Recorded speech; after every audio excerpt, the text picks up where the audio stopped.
Hi guys, and welcome to Last Light Radio Channel. Tonight we step into the dim edge of morning in the year 1750, where the fields are still silver with dew, and the world around you is already arranged by someone else's power. What does it feel like to open your eyes in a place built on forced labour, where even the sunrise seems to belong to the plantation? What sounds reach you first?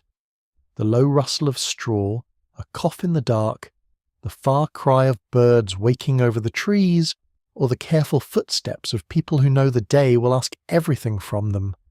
So, before you settle into the story, take a moment to like the video and subscribe, and while you are here, comment below with your location and local time.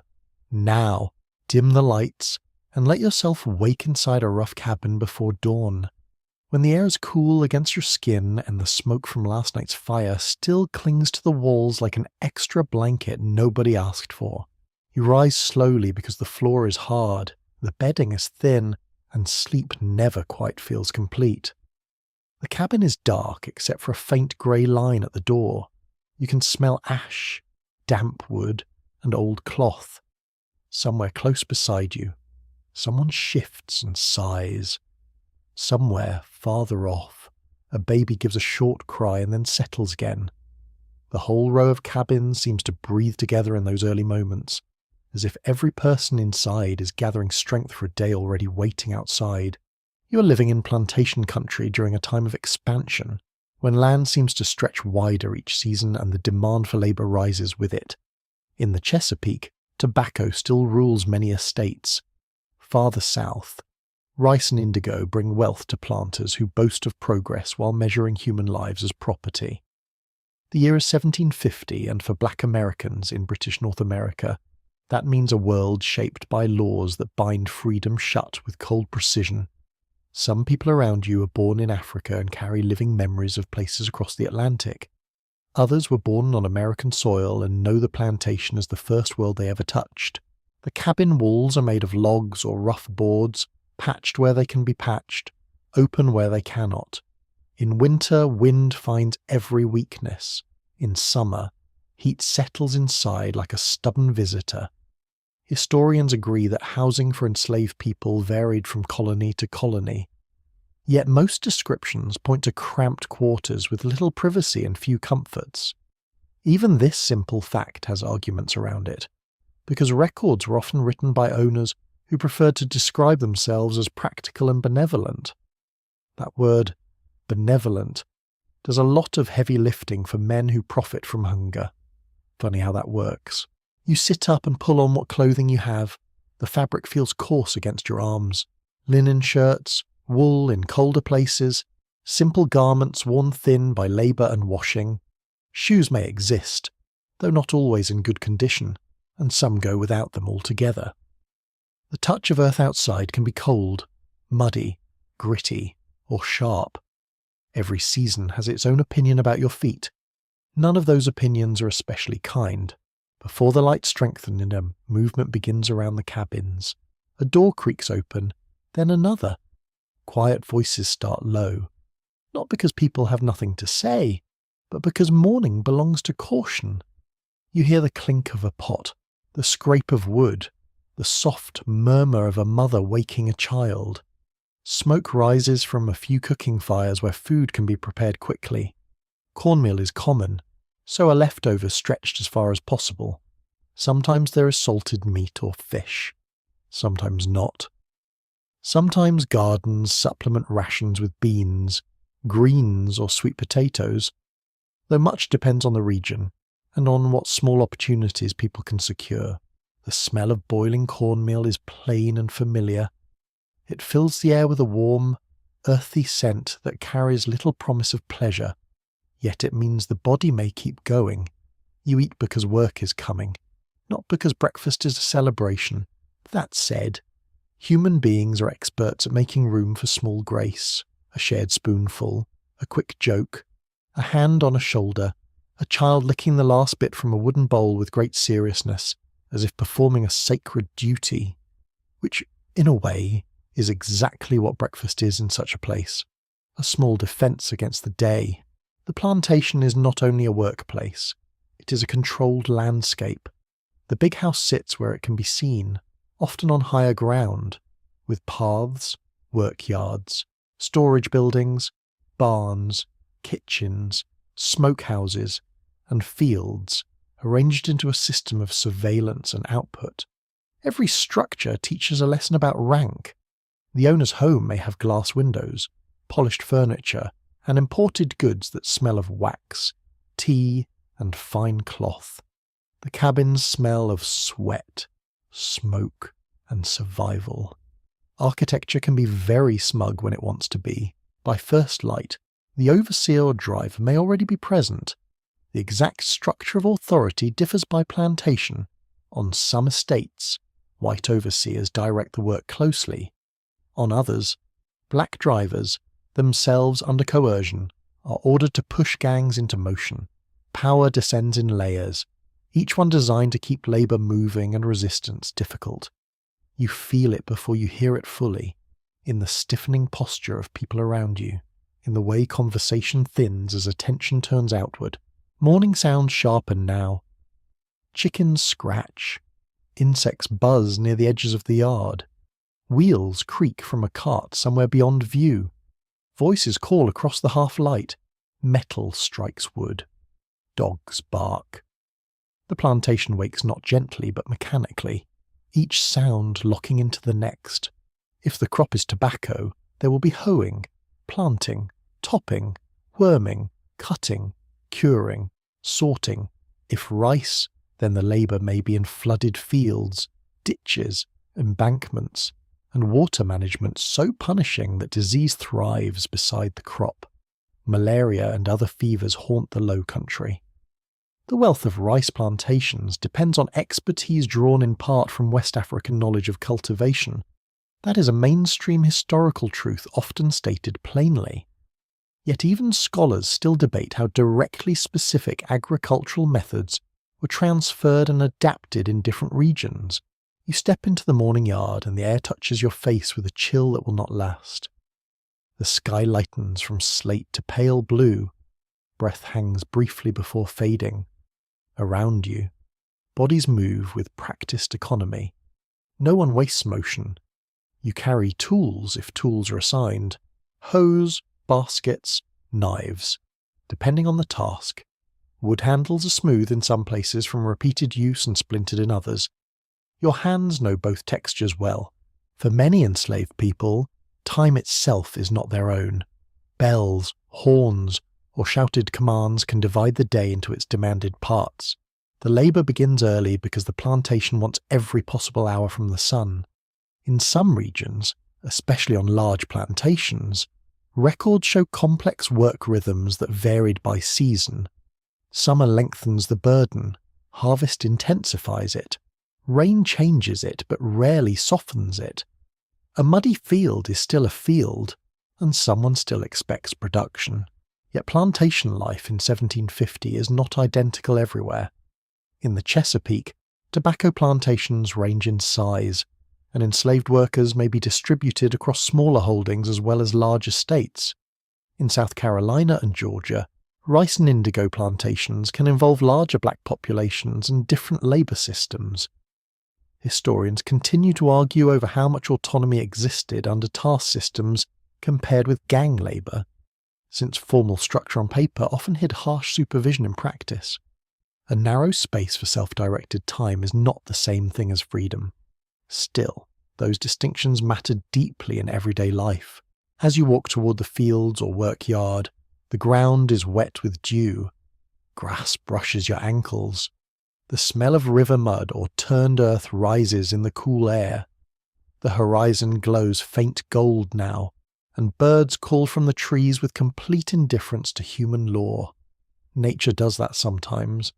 It can be comforting. It can also feel rude. The faces around you carry many histories. One man may speak English with the cadence of Tidewater, Virginia, because he was born there. Another woman may still hold words from Akan, Igbo, or Congo languages in the chambers of memory, using them sparingly, privately, or in fragments woven into daily speech. On many plantations, People from different African backgrounds and American-born communities are forced together, creating new forms of culture under pressure. Foodways, music, beliefs, naming patterns, craftsmanship, and healing knowledge blend and change. This cultural creation is one of the remarkable facts of black life in colonial America.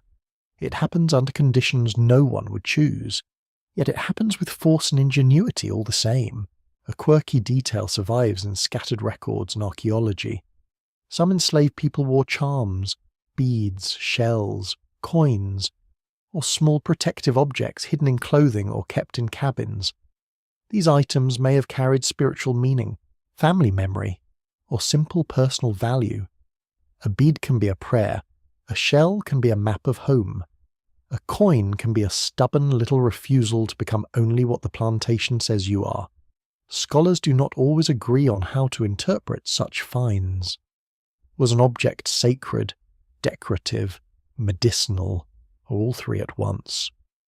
The uncertainty remains, and perhaps that is fitting. Not every private meaning was meant for the archive. Children are waking fully now. Some will be sent to carry water, gather fuel, mind infants, or learn tasks through observation long before adulthood. Childhood exists here, but not as the sentimental ideal later generations like to imagine. It is shorter, more burdened, and constantly exposed to adult danger. Yet children still laugh. They still chase one another for a moment if no one stops them. They still notice absurd things, like a rooster strutting with offensive confidence across a muddy yard. Even in oppressive places, comedy sneaks in wearing feathers.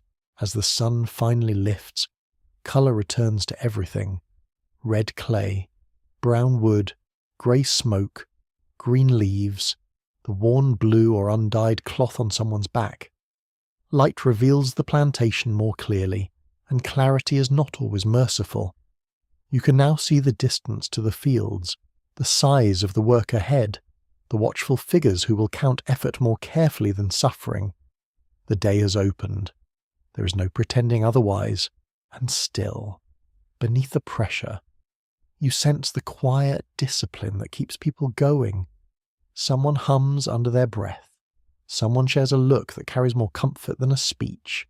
Someone adjusts a child's clothing with tender hands before turning toward labour.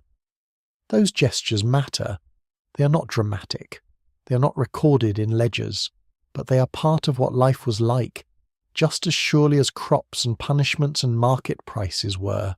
To live as a black American on an expanding plantation in 1750 is to wake inside contradiction.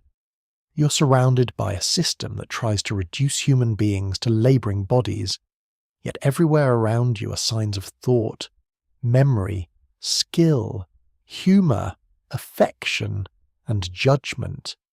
The plantation claims ownership, but it cannot fully own the inner life. It can command movement, ration food, impose work, threaten violence, and separate families. It cannot stop people from noticing the smell of rain before it falls, or from remembering a song, or from reading the mood of dawn with exact intelligence. So you stand in the growing light and breathe once more before the tasks begin in earnest. Smoke lingers behind you. Wet grass cools your feet. A tool rests rough in your hand. Somewhere beyond the cabins, beyond the fences, beyond the fields themselves, there are roads and rivers and towns tied to this plantation's wealth. But here, in this moment, your world is the morning yard, the people near you, the sound of a distant crow, and the first command of the day cutting across the air. That is how the day begins.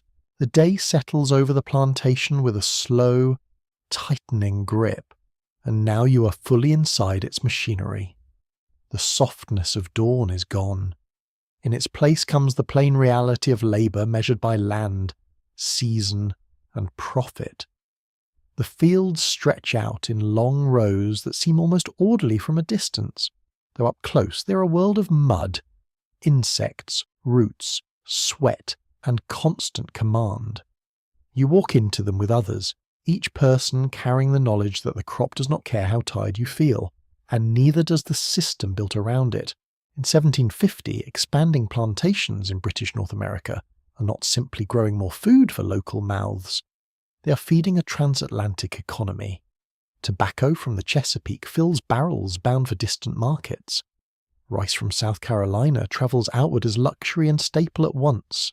Indigo, with its deep blue dye, becomes a valuable export that stains fingers and enriches planters who enjoy speaking of enterprise while standing at a very safe distance from the hard parts. Prosperity, in plantation language, usually means someone else is sweating in the sun. The workday begins early because daylight is a resource to be consumed.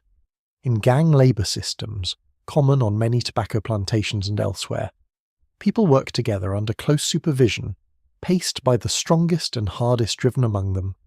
There is very little room to slow down.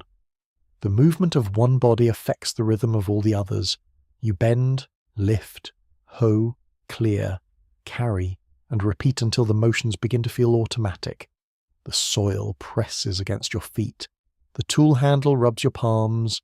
Your shoulders warm and tighten as the morning grows brighter. The soundscape of the field is never silent. Hoes strike earth with dull lays, steady beats. Stalks rustle. Someone coughs. A command rises from across the rows. Insects buzz at your ears with irritating dedication. Birds dart low, as if inspecting the work with far too much confidence. Human voices move in fragments, often cut short, sometimes rising into brief exchange when supervision eases for a moment. In some places, songs help set rhythm, though not every plantation allows it freely and not every worker has breath to spare. Music can steady the body. It can also irritate an overseer who suspects joy where he expects submission. If the plantation grows tobacco, the crop demands almost endless attention. Seedbeds must be prepared. Young plants are set into the ground. Weeds are cut back. Worms are plucked from leaves. Flowers and side shoots are removed so the plant puts energy into the part the market values. Later come cutting, hanging, curing, stripping, sorting, packing. Tobacco is a demanding little tyrant, green and glossy and forever needing something. It is one of the reasons plantations in the Chesapeake consumed labour so relentlessly. Rice work in the low country creates a different landscape of difficulty. There, the fields can be wet, heavy, and engineered through ditches, trunks, embankments, and careful water control. The air itself may feel thick enough to wear. Mud clings to skin. Mosquitoes rise in clouds. The smell is earthy, mineral, and humid, with a faint sweetness from rotting vegetation. People forced into these fields often endure brutal conditions tied to heat and disease. Planters praise the beauty of rice wealth in letters and ledgers. The letters rarely mention ankle-deep muck, fever, or the way damp cloth sticks to the body by mid-morning. Some plantations use task labour more often, especially in parts of South Carolina and Georgia. Under this arrangement, a person may be assigned a specific amount of work for the day, rather than being driven in a continuous group pace from sunrise to sunset. Historians still debate how much real flexibility this created, because task size, supervision, and punishment varied widely. On some estates, finishing early could open a narrow pocket of time for tending a garden or making goods. On others, the task itself was so heavy that any supposed freedom was mostly theoretical. Plantation owners had a talent for describing exploitation in terms that sounded almost generous. Remarkable public relations, if one ignores reality. By mid-morning, the coolness has burned off. Sun presses onto your neck and arms. Sweat collects along your back and under your clothing. Dirt mixes with salt on your skin. You feel every repetition more clearly now. The body becomes both instrument and burden. Muscles learn efficiency because they must. Hands develop calluses because softness has no place here. A sharp stone in the path, a thorn against the ankle, a blister rising beneath the palm. All of it joins the ordinary inventory of sensation. The plantation wants output, but output depends on skill as much as force. That is one of the truths sometimes hidden beneath broad stories of labour. Enslaved workers are expected to understand planting cycles, soil conditions, weather shifts, drainage, harvesting methods, storage, animal care, tool repair, and countless small judgments that determine whether the estate prospers. A field is not managed by shouting alone. Someone has to know what they're doing. In many cases, the people doing the hardest work possess deep agricultural knowledge, whether learned in Africa, adapted in the colonies, or developed through experience across generations. This is especially clear in rice cultivation. Many scholars argue that planters in the Low Country relied heavily on knowledge associated with West and West Central African rice growing traditions. Others caution that the process was more mixed, shaped by local trial, indigenous geography, and multiple influences over time. The debate matters because it asks who truly made the plantation productive. The answer is not flattering to those who like to call themselves masters of improvement. Expertise often lived in the hands they claim to own. Labour is never only physical, it is also social pressure. You're watched not just for speed, but for attitude, posture, and response. An overseer may interpret hesitation as defiance. A driver may be forced to urge others forward to protect himself from punishment. People must read moods quickly. Is this a day of simmering anger from the white men in charge, or one of relative distance? Is a correction likely to remain verbal? Or might it become immediate violence? That uncertainty hums beneath the work like a second weather. Yet within that pressure, people still talk when they can. A warning passes down a row. A scrap of humour flickers and disappears. Information moves in practical forms. Which patch floods first after rain? Which tool is splitting near the handle? Which mule kicks? Which mistress has guests and may demand extra kitchen labour later? Plantation knowledge spreads through observation and whisper, not because whispering is romantic, but because it is useful. Food breaks, when they come, are brief and functional. You might pause with cornmeal, cold leftovers, or whatever ration has been brought or saved. Water may be warm by then. Shade, if available, feels like mercy borrowed from the trees. Smell sharpens in the heat. Crushed leaves, sweat, damp soil, animal traces from nearby carts. Even food has the scent of necessity more than pleasure. Still, the body clings to it gratefully. Hunger never becomes philosophical. It stays direct.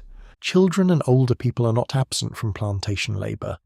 Their roles vary, but many perform important work according to age, strength, and local custom.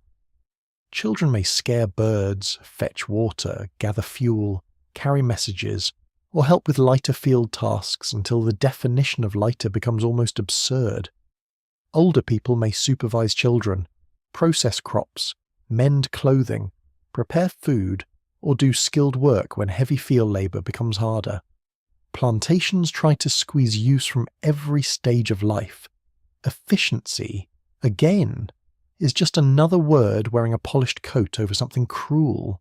A curious detail from the world of plantation labour involves pests, especially the tobacco worm. Removing them by hand could become one of the day's repetitive chores, and workers sometimes developed a sharp eye for the damage before a planter ever noticed it. Tiny teeth marks, curled leaves, subtle shifts in colour, agricultural vigilance became second nature. Imagine spending your day protecting a crop whose profits you will never touch, while a worm and a master both compete to consume your peace. The worm at least is honest about its intentions. Weather shapes everything. A dry spell can turn soil to stubborn crust.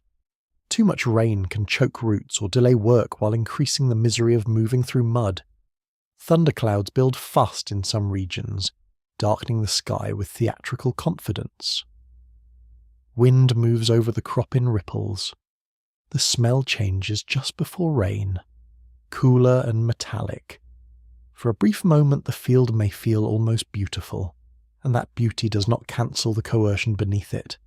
It sits alongside it, awkward and real.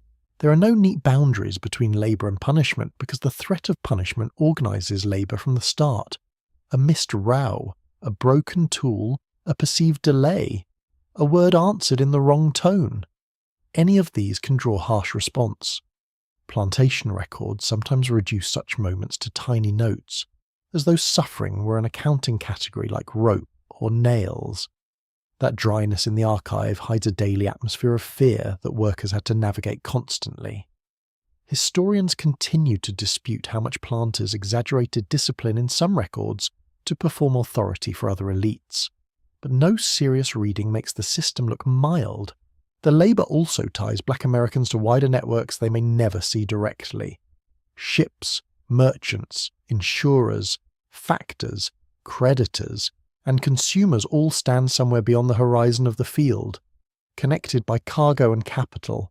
A leaf cut here, a grain harvested there, becomes part of Atlantic wealth.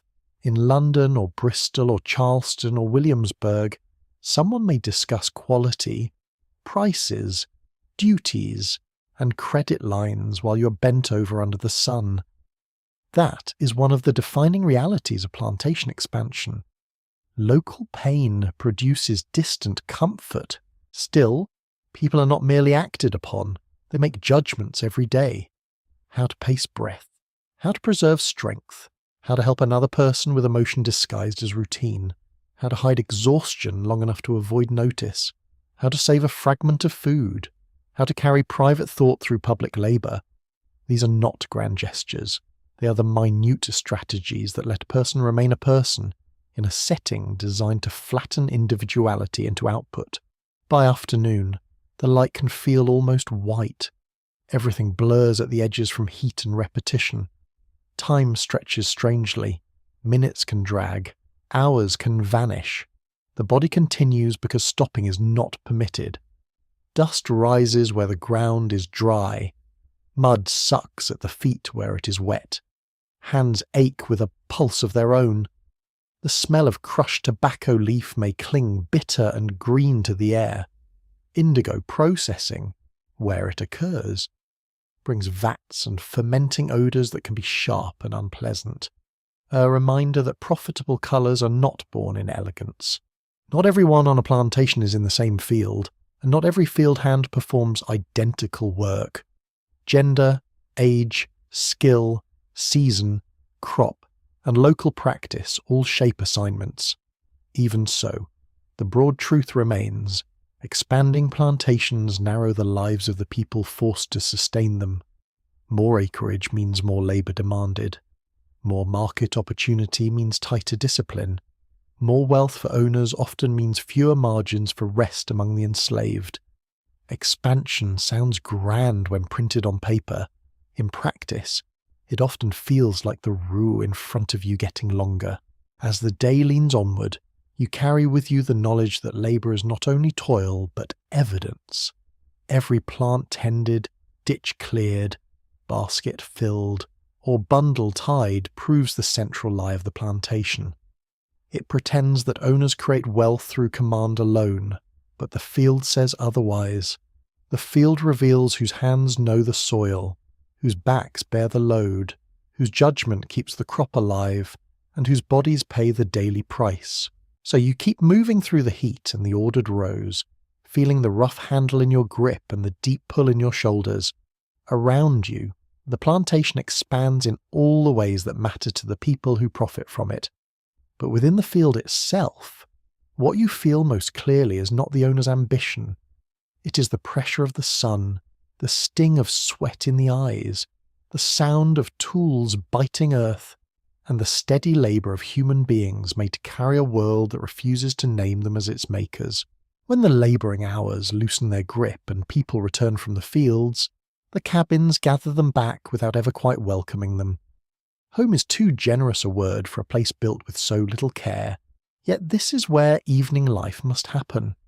You duck through a low doorway or push past a rough plank, and the air inside meets you at once with smoke, body heat, old straw, damp wood, and the faint sourness of clothing that never fully dries. It is a close smell, human and stubborn. After a long day outside, it wraps around you like proof that survival has its own atmosphere. The cabin is small enough that every object matters. A bed frame, if there is one, may be crudely made. Bedding may be stuffed with corn husks, straw, moss, rags, or whatever can be gathered and kept. Blankets are precious. So are pots, gourds, bowls, spoons, and bits of cloth that can patch another season into a shirt. Light comes from the fire, from embers, from a tallow candle if such a thing is available, or from the memory of daylight hanging in the doorway a moment longer. Shadows settle quickly in these spaces. Walls hold very little back. Many enslaved families lived in one-room structures, though arrangements varied by region and by the size and wealth of the plantation. Sometimes a single family occupied a cabin. Sometimes several people shared one by necessity. Archaeology and plantation records suggest crowded conditions were common, with little privacy and almost no insulation from noise. A baby coughing in one corner could keep everyone awake. A couple trying to speak quietly had no place to go. Sleep came mixed with other people's breathing, turning, snoring, praying, murmuring, and dreams. Rest was communal whether anyone wanted it that way or not. You feel the floor under your feet. Packed dirt or rough boards, hard either way. Your shoulders still carry the memory of tools.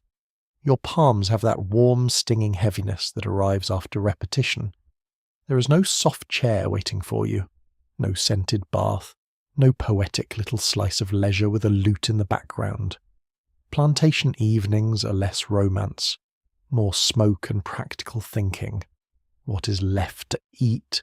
What must be mended? Which child has a fever? Whether the firewood will last? Whether a shoe can survive one more week without splitting open entirely? Food governs much of cabin life because food is never only nourishment.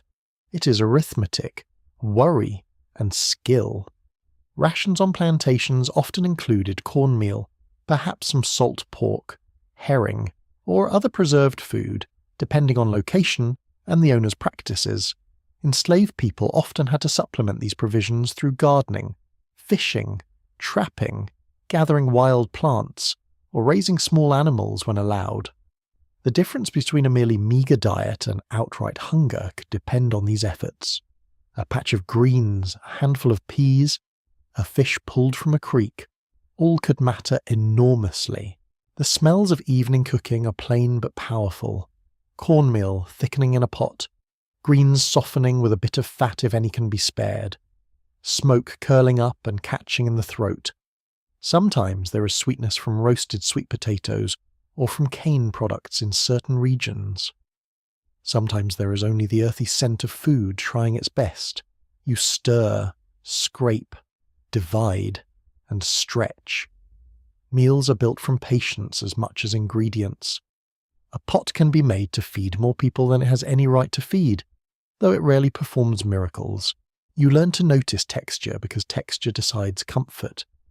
The rough lip of a wooden bowl, the grain of a hand-carved spoon, the dry crumble of cornbread, the slippery warmth of beans, the itch of a blanket woven from coarse material, the brief pleasure of holding a cup close to your hands on a cold night.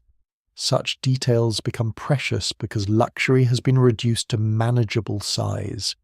Sometimes comfort is simply warmth arriving where cold had been. Cabins were not empty of beauty, even when built for deprivation. People decorated them in modest ways when possible. A cloth carefully folded, a gourd polished from use, shells or beads kept in a corner, a basket made well enough to please the eye as well as serve a purpose. Historians have found traces of personal expression in quarters through excavation and surviving descriptions, though the evidence is fragmentary. A fragment is enough to suggest intention. Human beings do not wait for ideal conditions before making meaning. They improvise it. Children shape the atmosphere of these spaces too. They bring noise, appetite, small quarrels, quick laughter, and endless need. Someone wipes a face with a damp cloth. Someone braids hair by firelight. Someone ties a strip of fabric into place where a shirt is torn. Evening is often the time when care becomes visible. During the day, labour dominates the scene. In the cabin, attention turns to wounds both ordinary and serious. A blister is examined.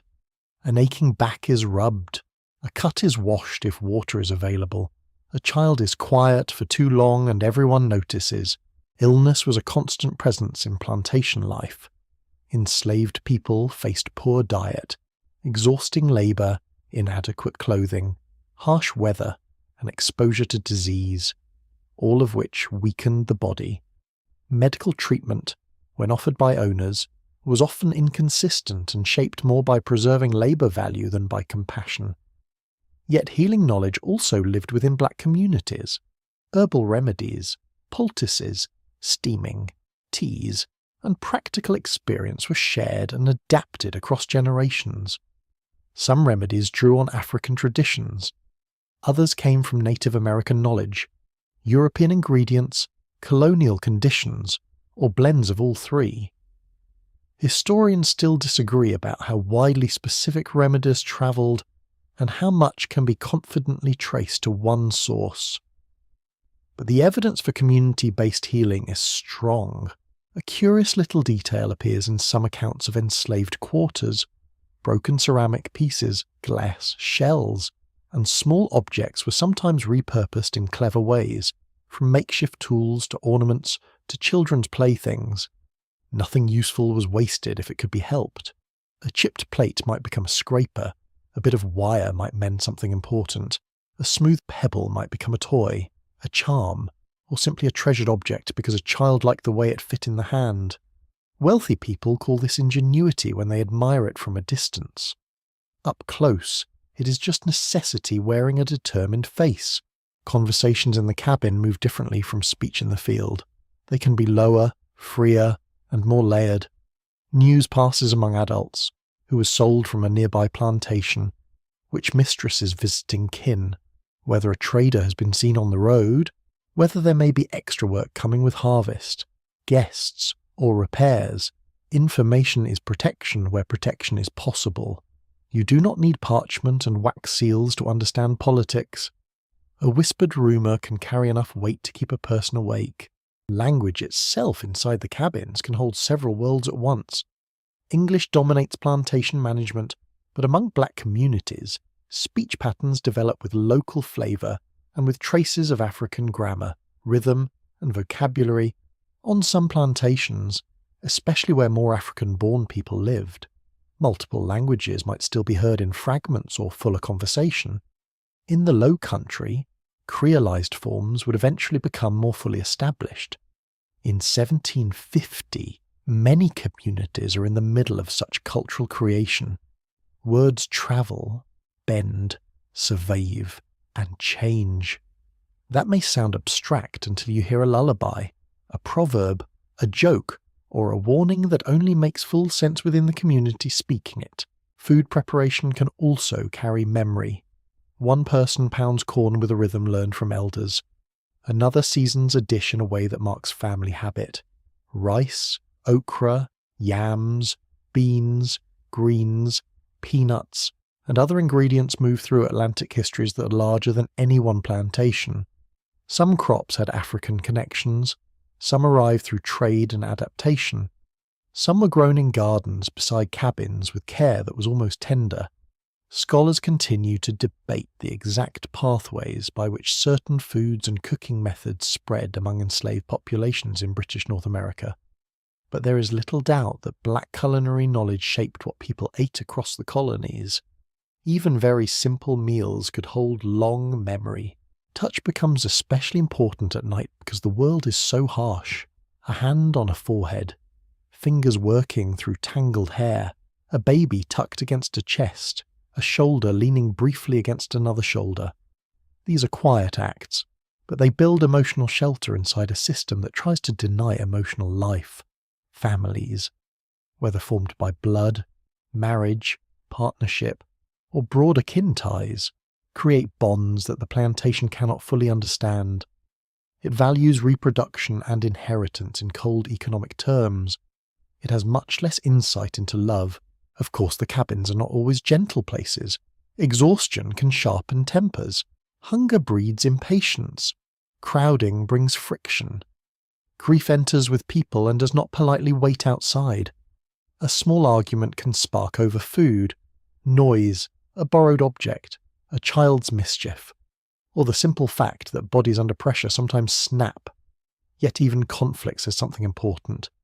These are not silent figures in a frozen tableau. They are living people managing daily strain in close quarters with very little margin for error. Night tasks continue after supper. Clothing must be washed, wrung, patched, or dried near the fire. Tools may need repair if workers are trusted with that responsibility.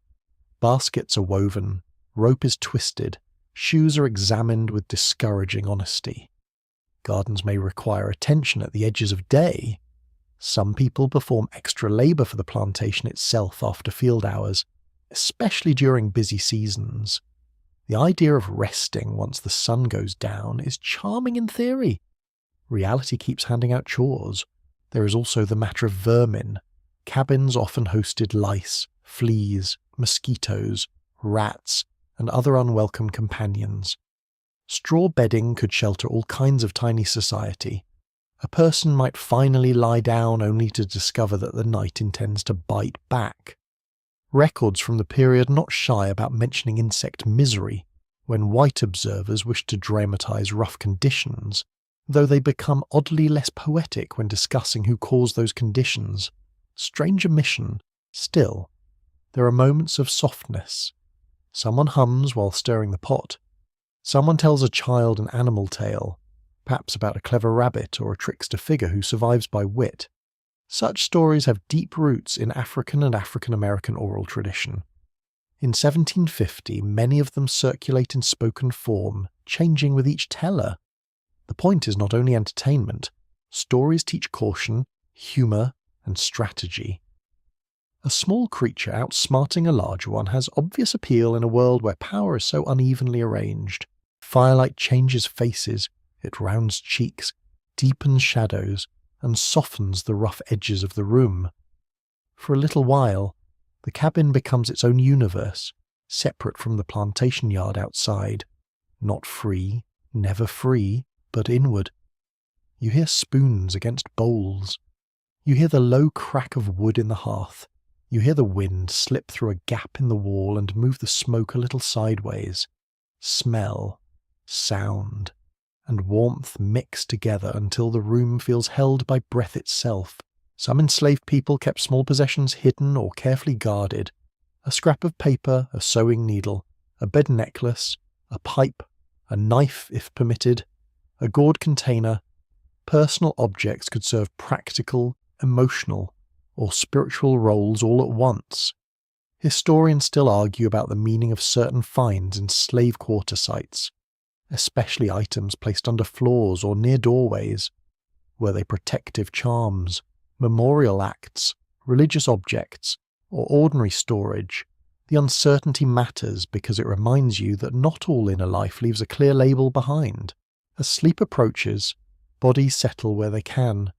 Children curl close.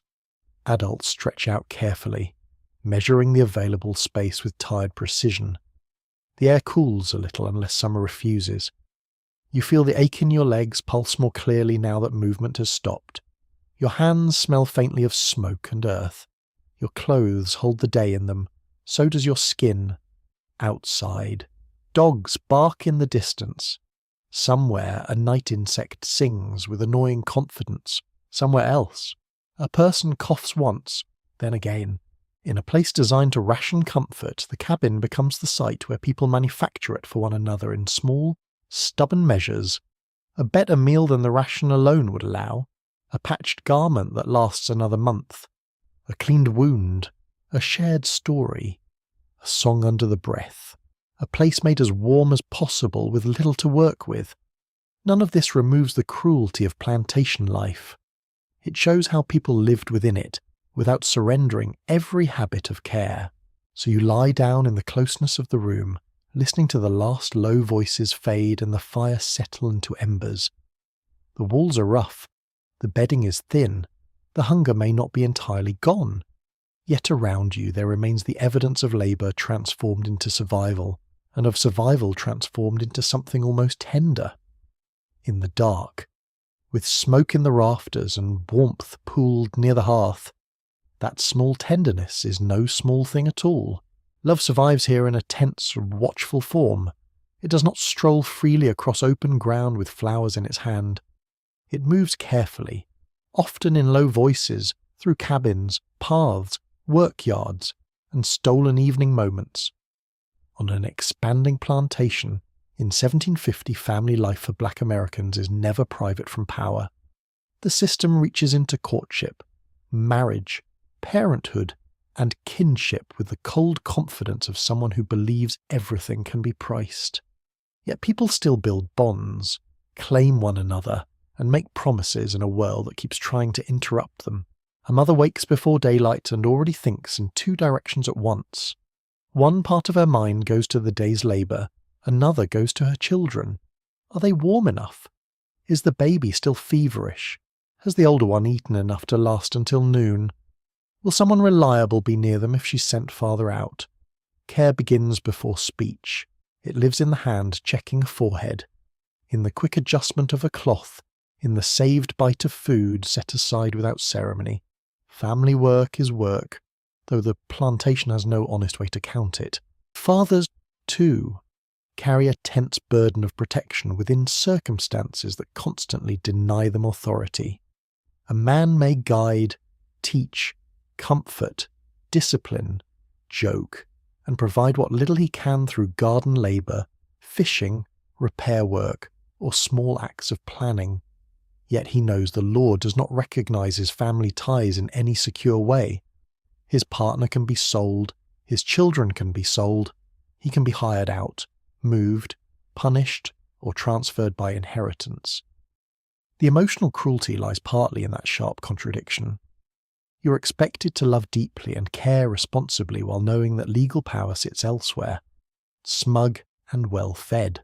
Marriage among enslaved people in British North America was usually not protected by formal law in the way white marriages were. Many couples created unions recognised by their community, blessed by shared custom, or marked through religious practice where possible. Some took vows before ministers if owners permitted it. Some jumped the broom in later traditions, though the exact origins and prevalence of that custom in 1750 remain debated by historians. What matters most is that commitment existed whether the courts respected it or not. People chose each other in the ways available to them, often with courage that receives far less admiration than it deserves. Plantations did not always keep couples together. Men and women might live on different properties and meet only at certain times, often with permission that could be revoked.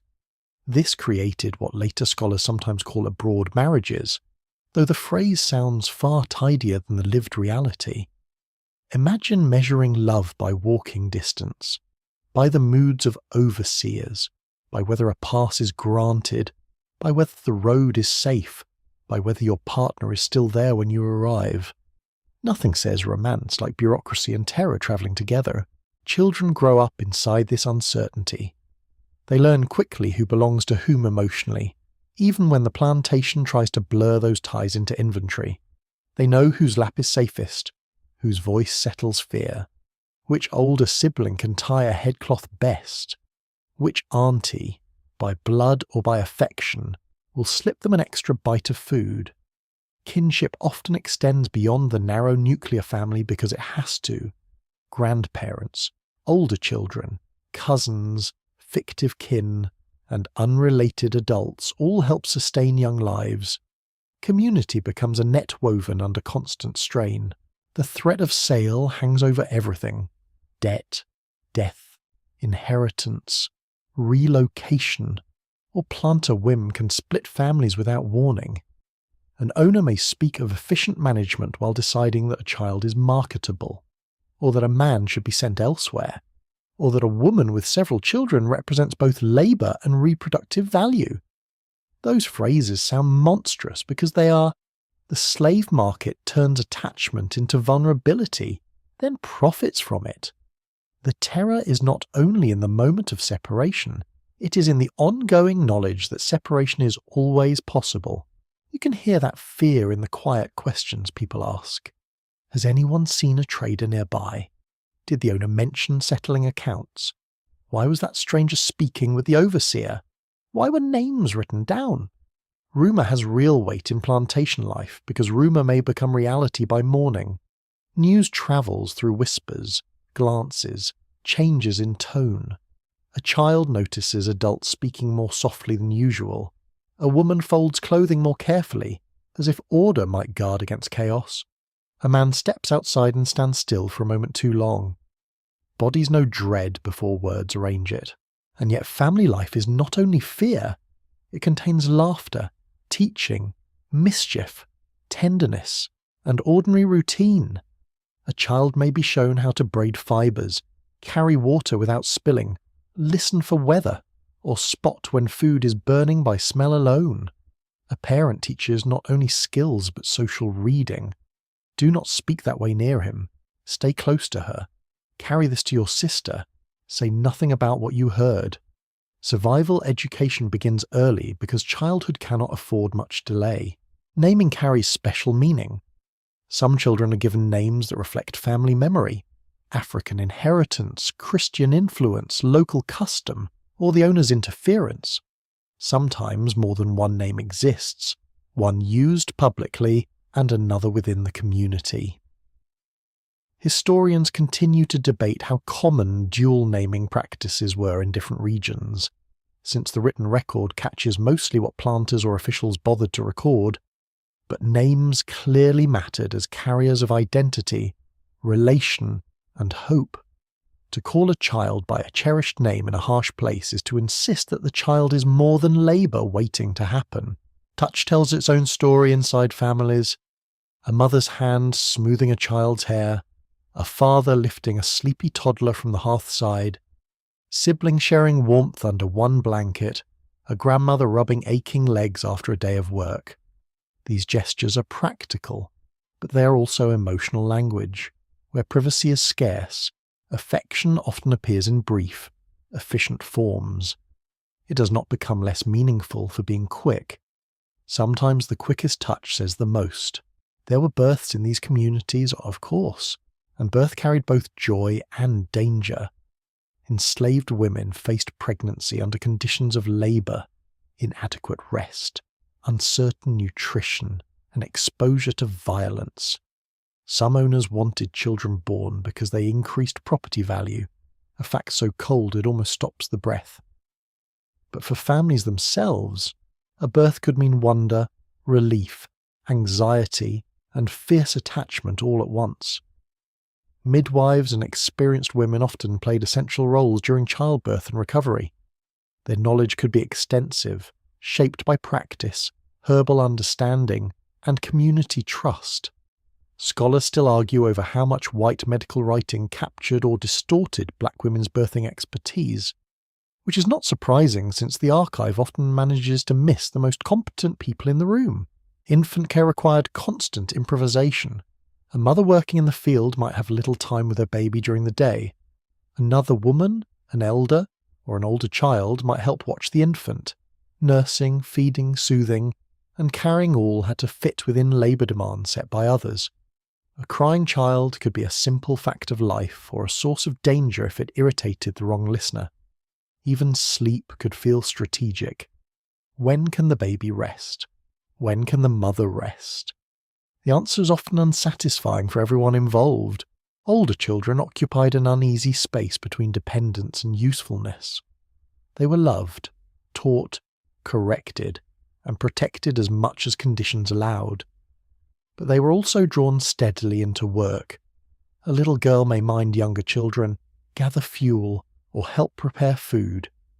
A little boy may carry water, chase birds from crops, or fetch tools. By adolescence, the line between child and worker grows painfully thin. That transition is not marked by some graceful ceremony. It arrives through assignment, expectation, and physical demand. A small but telling detail from plantation family life appears in surviving descriptions of handmade toys. Children played with carved figures, rag dolls, pebbles, sticks, cords, shells, or whatever objects could be transformed by imagination.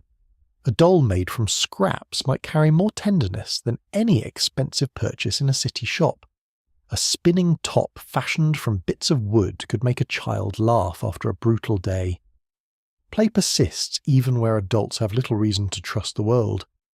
That persistence is one of the quiet marvels of human life. Elders held a special place in many enslaved communities, though age did not guarantee safety or ease. An older woman might preserve recipes, remedies, prayers, stories, and genealogies. An older man might teach craft knowledge, weather reading, or techniques for dealing with animals and tools. Some could no longer work as heavily in the fields, but that did not make them less important. In fact, their memory could become one of the strongest anchors a family had.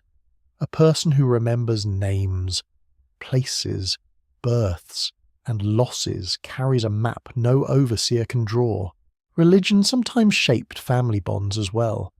Christian ideas entered many plantations through missionaries, owners, or local churches. Though widespread evangelical efforts among enslaved populations would intensify more in later decades, African spiritual practices, family rituals, and forms of protective belief also remained important, often blended in ways that escape neat categorization. A parent might whisper a prayer over a child that mixes biblical language with older patterns of protection. Historians still disagree about how openly such practices continued in different regions, since secrecy itself was often part of preservation. What remains clear is that spiritual life could be woven into domestic life with extraordinary subtlety. Discipline within families had its own sorrowful complexity. Parents corrected children because survival demanded it.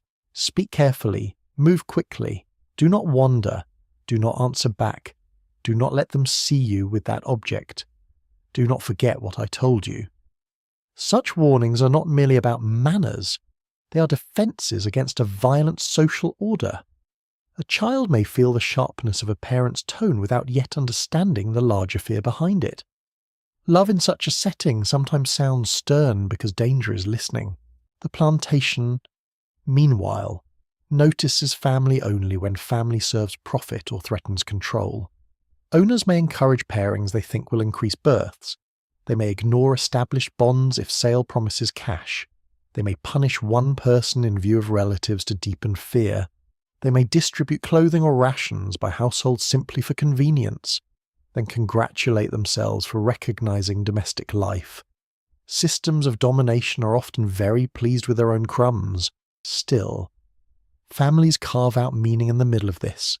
An evening meal shared from one pot, a child leaning against a parent's knee, a song used to settle a baby, a private joke between spouses, a careful retelling of who belonged to whom, so the names stay alive even when the law does not care. Genealogy becomes resistance in spoken form. To remember that this child is the daughter of that woman, the grandson of that elder, the namesake of that lost uncle, is to resist the flattening logic of property. Grief also lives close by. Some family members disappear through sale, others die from disease, childbirth, accident, overwork, or violence. Mourning can rarely unfold in peace. There may be little time, little ceremony, and little formal acknowledgement from those in power. Yet grief finds expression anyway, in weeping, in silence, in song, in keeping a name alive, in touching a stored object that belonged to the absent person. Sorrow does not require permission, though it may have to hide. At night, when people settle close together, the emotional truth of family becomes clear. These bonds are fragile only in the sense that outside power can wound them. Internally, they can be remarkably strong. They are built through repetition, sacrifice, memory, touch, and mutual dependence.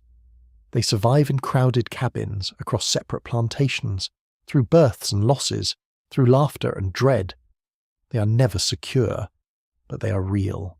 So you lie within hearing distance of those you love, aware that the world beyond the cabin walls can intrude at any hour, with paper orders, horses, debt or whim.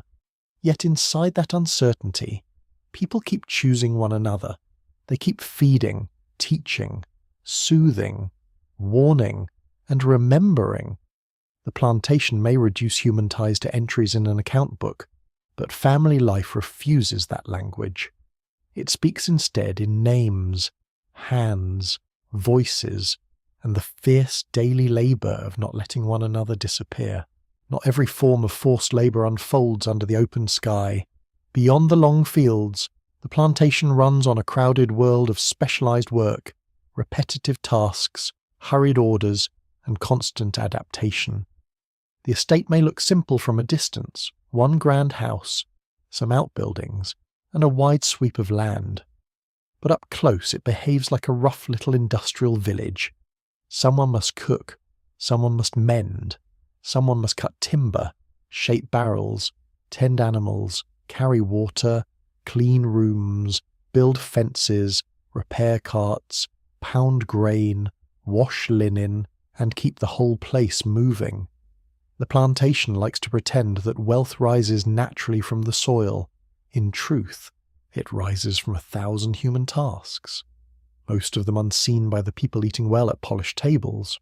You might be assigned to the main house, or to the kitchens, smokehouse, dairy, stable, workshop, laundry, or boat landing. You might be sent wherever the need is greatest that day, because versatility is one of the many things the system demands without ever naming it as talent. A person can begin the morning carrying fuel, spend midday scrubbing pots, and end the afternoon hauling supplies. Another may know how to shoe a horse, mend a harness, patch a roof, and split firewood with the precise motion of someone who has done it in every season. Skill is everywhere here, though honour is in remarkably short supply. Domestic service near the planter's house brings a different kind of pressure from field labour. The work may happen indoors, out of the direct sun, and that difference matters. But shade is not the same thing as ease. House servants are watched closely, expected to move quickly, speak carefully, and make themselves useful without seeming too visible. They carry trays, sweep floors, polish metal, prepare beds, wash dishes, tend fires, serve meals, and respond to small commands that can arrive in endless succession. A mistress may demand quiet feet, perfect order, and instant obedience while calling herself refined. Refinement, it turns out, can survive just fine beside cruelty. It even likes a decorative chair. The house has its own atmosphere. Beeswax polish, cooked meat, damp wool, wood smoke, tea, soap, stale wine, lamp oil. Floors may be smoother here, furniture better made, walls tighter against the weather, fabrics brushed differently under the hand. Pewter and silver catch light from candles. Windows let in a cleaner sort of daylight than the cabins receive. For a person forced to work inside these rooms, the contrast with the quarters is impossible to miss. The plantation displays comfort in one building and extracts it from labour in another. Kitchen work is especially demanding. Fires must be lit and fed, pots must be stirred, lifted, scrubbed, and used again. Bread must be baked, meat prepared, vegetables cleaned, and table service coordinated to the rhythms of the planter household. Heat presses hard in these spaces, even in cooler months. A kitchen can feel close and smoky. In summer, it becomes a furnace with dishes. Your skin shines with sweat. Ash clings to clothing. Grease pops. Water sloshes over worn floors. A meal served with elegance upstairs may have begun below in heat, noise, and a pace that leaves almost no room for error. Black cooks and kitchen workers held immense practical knowledge. They managed supplies, judged timing, preserved food, understood hearth behaviour, and adapted recipes to what was available. Plantation kitchens often relied on their experience far more than any owner cared to admit. Historians have long noted that African and African American foodways shaped colonial cuisine in deep ways, especially through technique, seasoning, and ingredient use. Yet exact lines of influence remain debated in some cases because elite households rarely recorded black expertise with much generosity. The meal appears in the diary. The mastery behind it vanishes into the smoke. Laundry work is another punishing world altogether. Water must be hauled, heated, and used in quantity. Linen is soaked, scrubbed, boiled, wrung, and dried. Hands crack in winter and swell in summer. Soap can sting. Wet cloth grows heavy fast. The smell is a mix of lye, steam, human wear, and damp fabric. There is nothing delicate about washing fine shirts for people who imagine themselves superior because the collars came back clean. Cleanliness on a plantation often rests on someone else's sore shoulders. Some enslaved men and women performed highly skilled trades. Carpenters, coopers, blacksmiths, sawyers, brickmakers, boatmen, mill workers, and drivers could all be essential to a plantation's operation. A cooper shapes barrels for tobacco or rice storage and shipment, measuring curves and joints with practiced accuracy. A blacksmith works with heat, hammer, and iron, making tools or repairing metal fittings. A carpenter cuts timber for cabins, barns, carts, and fences, reading the grain with quick intelligence. A driver may organize labour under coercion, occupying a difficult and dangerous position inside the hierarchy. Skilled work sometimes brought a measure of status among the enslaved community, but it also increased value in the owner's eyes, which could mean heavier expectations rather than relief. Touch is different in each kind of labour. The blacksmith feels hammer shock rise through the arm. The carpenter knows splinters, sawdust, and the smooth satisfaction of a planed board. The laundress works cloth through water until her fingers wrinkle and ache. The dairy worker feels the slosh of milk pails, the coolness of the room, the slippery uncertainty of churn and crock. The stable hand knows horse breath, coarse manes, leather reins, hay dust, and the sudden force of an animal shifting weight. The body learns each workplace the way the mind learns a map. Some of the most exhausting labour happens in the space between tasks. Carrying water from spring or well, hauling wood to kitchen or house, moving sacks, baskets, and bundles from one building to another, running messages, fetching tools, cleaning up after whatever work the day has already required. Plantation life generates endless supporting chores, each one small enough to seem minor on its own, together large enough to fill a life. The system runs on the assumption that someone is always available to do one more thing. Animal care adds another layer. Horses, mules, oxen, pigs, chickens, cattle, and sheep all need feeding, watering, shelter, cleaning, and management. Stables smell of manure, leather, grain, sweat, and warm animal bodies. Barnyards are noisy with clucks, squeals, lowing, and the occasional indignant kick of a creature that has developed opinions. A skilled stable hand must read temperament quickly. Which horse startles at shadows? Which mule bites? Which cow is near calving? Plantation owners like to boast about bloodlines and stock quality. They were less eager to praise the people who kept those animals alive through weather, sickness, and neglect. A curious detail from some plantations involves poultry theft, or what owners called theft when chickens or eggs went missing under suspicious circumstances. Records complain about missing food with a tone of personal betrayal that would be comic if it were not so revealing. A planter could claim ownership over human beings with full confidence, then become deeply wounded by the mystery of a vanished hen. The hen, one suspects, had a more democratic view of distribution. Boat work and river transport mattered on many estates, especially where waterways connected plantations to markets.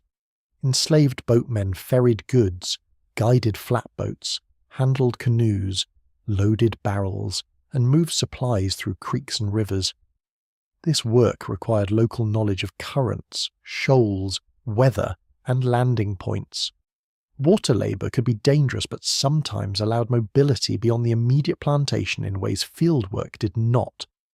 Historians still debate how much independence certain boatmen could exercise in practice, since travel might create opportunity while also bringing strict accountability. Distance can widen experience without reducing risk. Mills and processing buildings offered another environment shaped by noise and dust. Grain grinding, rice pounding, tobacco sorting, and indigo processing all demanded labour beyond simple cultivation. A mill room might rumble and shake. Chaff hangs in the air. The smell of ground grain or processed leaf settles into hair and clothing. Indigo work, where present, involves steeping, beating, straining, and drying, a messy and chemical process with strong odours and staining power. Profitable colour begins as a rather unpleasant experience, which is true of more luxury goods than polite society likes to admit. Household childcare could also become assigned labour. Young girls especially might be told to mind white children, rock cradles, fan flies away, pick up dropped items, and stand ready for endless small requests. Such work placed them in close proximity to the planter family, while never allowing them to forget the hierarchy. A child can be expected to entertain another child while already carrying burdens beyond childhood. It is a strange and cruel arrangement, intimate without affection, familiar without equality, gender-shaped work patterns, but not in neat modern boxes. Enslaved women perform domestic service, field labour, food preparation, laundering, childcare, spinning, and countless heavy tasks. Enslaved men worked in fields, workshops, transport, timber, stock care, and construction. Yet overlap was common because plantations demanded labour first, and only later pretended to be orderly about it. Women carried, dug, cooked, cleaned, weeded, and harvested. Men could be assigned service tasks, hauling, waiting, or household jobs depending on need. Efficiency mattered more than consistency. The plantation did not protect anyone from overwork out of respect for categories. Skilled workers could sometimes be hired out, especially in towns or nearby properties, with wages going largely or entirely to the owner. This practice became more visible in some regions and periods than others, and scholars argue over how widespread it was in 1750 across different colonies. But the basic logic is clear enough. A person's talent could be monetized twice, once through direct labour and again through rental to others. Imagine being so competent that your punishment is a broader market. Inside the enslaved community, skilled labour could also foster networks of exchange and esteem. A woman known for sewing well might help others alter garments or make head wraps fit better. A man good with wood might fashion a stool, a spoon, or a child's toy from scraps. Someone adept at herbal preparation might be asked for remedies. Someone with experience around horses might share advice. Such expertise helped hold the community together, turning ability into mutual aid whenever possible. Sound marks these workplaces distinctly. The ring of hammer on iron, the scrape of broom on plank, the hiss of fat at the hearth, the thud of a pestle, the slosh of water in buckets, the creak of harness leather, the chop of an axe into green wood, the rattle of wheels over yardstones. Stand in the middle of a plantation long enough and you hear not one economy but many, all layered together, all driven by captive labour. Smell does the same: soap, hot metal, dung, fermenting mash, wood shavings, wet linen, singed hair, fresh milk, salt meat, damp grain, lamp smoke. Each building has its own scent, and people often carry the day's work back with them. A blacksmith smells of forge and sweat, a kitchen worker of grease and smoke, a stable hand of hay and horse, a dairyman of sour milk and cool clay. Labour announces itself before a word is spoken. The plantation depends on this diversity of work, yet its records often flatten it. An account book may note numbers, outputs, costs, and names without revealing the complexity inside those lines. One person listed as a servant may in fact be cook, carrier, cleaner, nurse, messenger, seamstress, an emergency substitute for anything else. One person listed as a hand may be cooper, fence mender, teamster, and field worker according to season. Historians keep trying to recover that full range from scattered evidence, and there is still argument over how best to categorise such labour without imposing false neatness. The truth is that plantation work was often messy, overlapping, and improvised. Exactly because so much was demanded from so many. By evening, the tasks done beyond the field have left their own marks: ash on the forearm, rope burn across the palm, damp hems, a sore back from lifting, a burn on the wrist from the hearth, hay dust in the throat, soap cracked into the knuckles. The labour may look different from hoeing or harvesting, but it still narrows the body with fatigue. It still belongs to a system that takes skill and repays it with control. So you move through this web of buildings and duties, learning that plantation life is not only rows of crops under the sun, it is also kitchens glowing with heat, workshops ringing with force, washyards steaming with labour, stables breathing in the dark, and storerooms filled through human effort. Everywhere you turn, there is another task, another tool, another demand, another proof that the plantation survives by forcing people to become endlessly capable. Its wealth depends not just on labour, but on adaptability, memory, judgment, and craft. In other words, on the very human qualities it refuses to honour. By night, the plantation does not relax so much as change its methods. Daylight makes labour visible. Darkness makes control more intimate.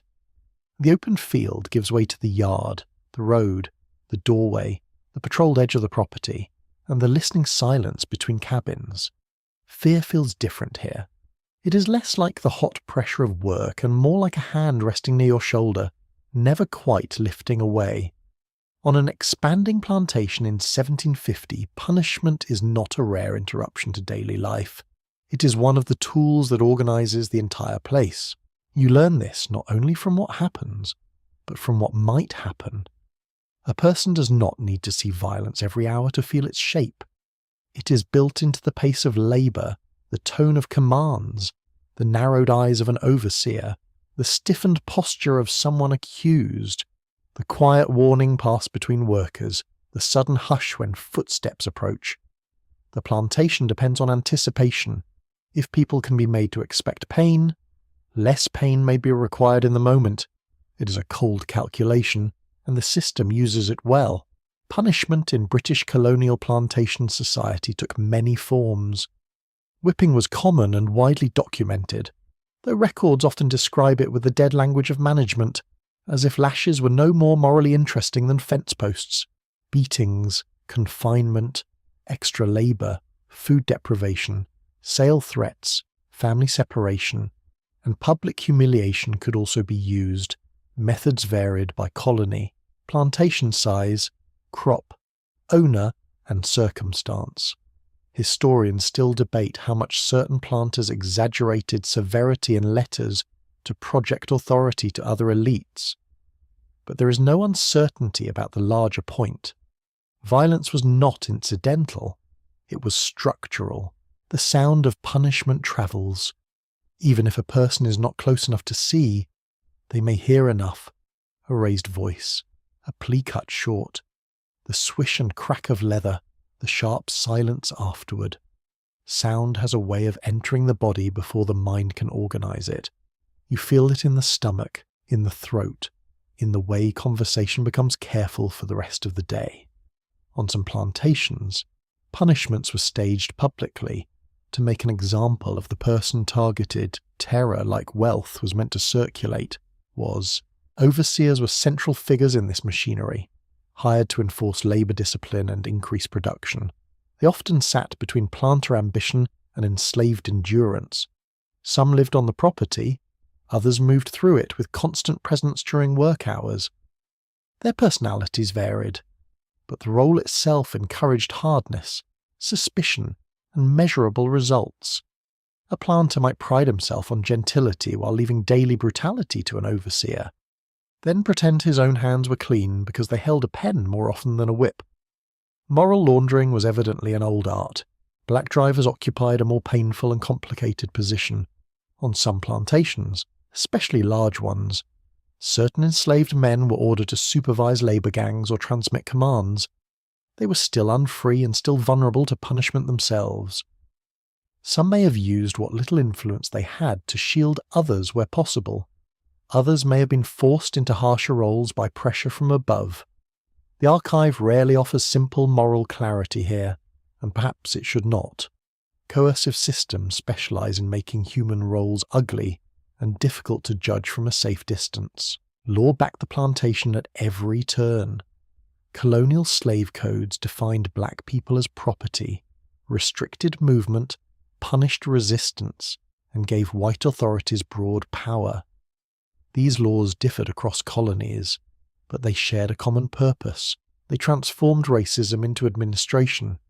In South Carolina, Virginia, Maryland, and elsewhere, legislation regulated assembly, travel, testimony, and punishment, all in service of maintaining a labour system rooted in bondage. Historians continue to argue over how strictly some laws were enforced in daily practice, since local custom and planter discretion could shape outcomes. But uncertain enforcement did not make the laws less real. It often made them more frightening, because arbitrariness favours the powerful. Travel without permission could bring severe consequences. A pass might be required to leave one plantation for another, to visit family, to carry goods, or to travel on an owner's business. White men stopping black travellers on roads or river crossings could demand explanation, proof, or submission. This is where patrols enter the story. In many colonies, especially in plantation regions, patrol systems emerged to monitor enslaved movement, search gatherings, and deter escape or rebellion. Night patrols could ride roads, question people, enter quarters, and inspect for passes or contraband. Darkness gave them cover, and the law gave them confidence. The smell of night on a plantation can be damp, leafy, and deceptively peaceful. Pine resin, river air, cooling earth, smoke settling low, animal scent drifting from barns, crickets sing with absurd dedication, frogs answer from wet places. A breeze brushes the skin at last after the day's heat. Nature creates a soft surface over a hard reality. Someone walking after dark may hear hoofbeats long before seeing who rides there. The body learns to listen. Is that a neighbour? A family member returning, thus a patrol? An overseer? You identified danger first through rhythm. Punishment was often tied to the smallest acts of alleged disobedience.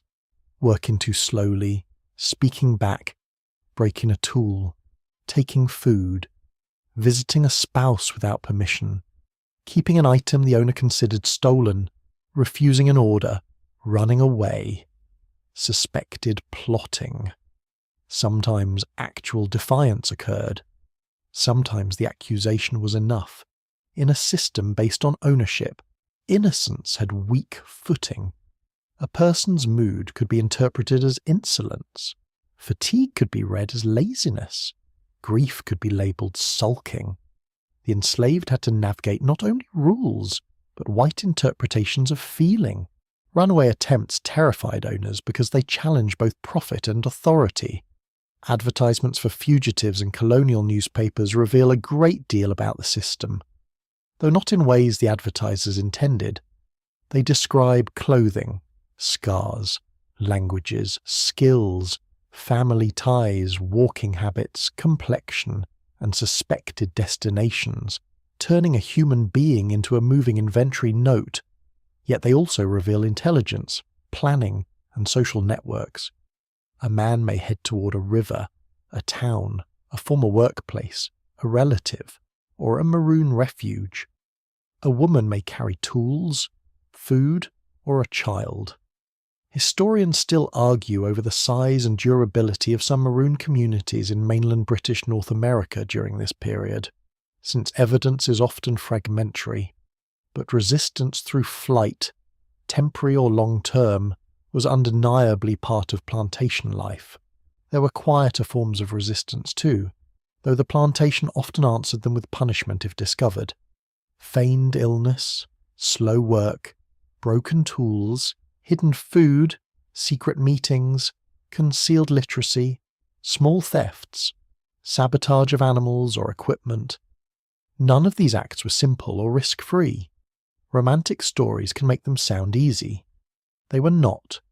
Each required judgment, secrecy, and luck. The danger of retaliation was real, especially when one person's action could provoke collective punishment. Still, the very need for constant surveillance tells you something. The plantation never trusted the people it claimed to own. Some punishments aimed at the body directly, others targeted dignity. A person might be stripped for whipping, restrained in uncomfortable positions, forced to wear iron collars, or publicly shamed before others. Such punishments were designed not only to hurt, but to display power. The body became a message board for authority. It is difficult to overstate the psychological cruelty of that arrangement. Pain is one thing. Being turned into an example for the terror of others is another. Women faced additional vulnerabilities. Enslaved women could be punished physically like men, but they were also subject to sexual coercion and harassment by owners, overseers, or other white men. The records often hide or soften this reality behind silence, euphemism, or complete omission. Historians work carefully around those silences, and there is still debate about how to reconstruct individual experience when the documents are so distorted. Yet the broad truth is inescapable. Sexual power was part of plantation control, and women had to navigate danger that was both ordinary and deeply violating. Children grew up learning the grammar of threat. They saw adults fall quiet in certain situations. They learned which roads were dangerous, which gestures might anger a white man, which times of day required extra caution. A child may not know the full legal structure, but a child can detect tension with painful accuracy. Fear travels through households by tone as much as explanation. Do not go there. Do not say that. Stay near. Come inside. Hush now. Such phrases carry whole systems inside them. A curious detail from patrol history is how often patrolmen complained about being inconvenienced. Muddy roads, mosquitoes, dark weather, long rides, broken fences, distant properties. The tone in some surviving accounts can sound almost wounded, as if enforcing racial domination were an exhausting public service unfairly demanded of them. History occasionally produces self-pity so extravagant that satire becomes unnecessary. Dogs were often part of the atmosphere of fear as well. Not always formal tracking dogs in the dramatic sense later stories emphasize. But plantation and patrol dogs could still serve as alarms, deterrents, and companions to armed men. Barking at night could mean many things. A fox near the henhouse, a stranger on the path, a person trying to move quietly. The uncertainty itself had power. Once the barking started, hearts started with it. Religion sometimes justified punishment in grotesque ways. Owners or ministers might speak of discipline as correction, order, or even care, wrapping violence in pious language. This moral disguise was especially useful for people who wanted to imagine themselves civilized while benefiting from coercion. It is one of the darker habits of the colonial world, taking sacred words and using them like clean gloves for dirty work. Not all religious people accepted such logic, but the plantation was very good at borrowing whatever language helped it sleep at night. Inside the quarters, people developed ways of reading danger, a distant light moving oddly, unfamiliar horses, a certain urgency in a knock, a whispered warning from someone who had seen men on the road. Community awareness could reduce risk, though never eliminate it. One person watches while another visits a spouse. One person distracts, another hides an item, another signals that patrol riders are near. These habits of mutual vigilance are not dramatic in the way a battle is dramatic, but they are part of the daily history of survival. The body stores punishment even when it is not immediate. Scars remain. So do flinches. A person may turn quickly at a raised voice, tighten at the crack of a branch, or fall silent the moment a boot crosses the yard.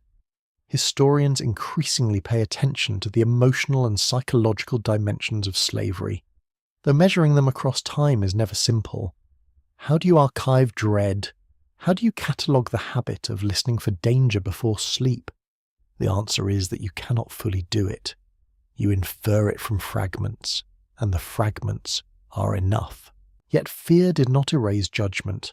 Enslaved people constantly assessed whom to trust, when to speak, how to move, what to hide, and how to preserve a little inner steadiness. Courage in such a place rarely looked theatrical. More often it looked like endurance with clear eyes. It looked like protecting another person quietly. It looked like refusing to break completely under a system built for that purpose. So night deepens over the plantation, and the sounds of labour give way to the sounds of control. Hoofbeats on a road, a dog answering from the yard, a door latched softly. Voices lowered, firelight kept small. The air cools, but the tension does not. Punishment may be visible or merely possible, legal or improvised, public or whispered. Yet it shapes the entire landscape. In that darkness, every careful movement tells the truth. The plantation is not only a place of work, it is a place organised by fear, watched from within and without, where even the quiet has been taught to listen. When the body's controlled from dawn to dark, the inner life becomes precious territory. On a plantation in 1750, no one can openly announce that truth without risk. Yet people live it every day. Beneath labour routines, punishments, and forced dependence, there remains a quieter realm of memory, belief, interpretation, and intention. It is there, in the low places of life, that many black Americans protect something the plantation cannot fully measure. Faith lives there. So does grief. So does wit. So does the steady art of refusing to become only what oppression says you are. Spiritual life in this world does not unfold in a single, neat tradition. It is layered, mixed, adapted, and often deliberately hard for outsiders to read. Some enslaved people in British North America have been exposed to Christianity through owners, missionaries, local churches, or the broader colonial culture. Others carry spiritual practices shaped by West and West Central African traditions, with concepts of ancestor presence, protective power, sacred objects, healing rituals, and communal ceremony that remain deeply meaningful even after the violence of the Atlantic crossing. Many live somewhere in between, blending influences in ways that make perfect sense to them, and very little sense to a planter trying to categorize everything like cattle. A prayer may sound Christian to one listener and carry older echoes to another. A song may mention biblical suffering while holding rhythms and meanings that travel through African memory. A blessing over food, a whispered phrase over a child, a gesture made at a doorway, a hidden object tucked near a hearth, all may carry spiritual importance without drawing attention. Historians still argue about how much continuity survived openly from particular African religions into 18th century plantation communities, because records are scattered and often filtered through hostile observers. But few serious scholars doubt that African spiritual ideas endured in transformed ways. Survival rarely arrives looking pure. It arrives looking adaptable. Night is often the time when belief becomes most audible. The labouring day keeps speech narrow. Evening allows more breath.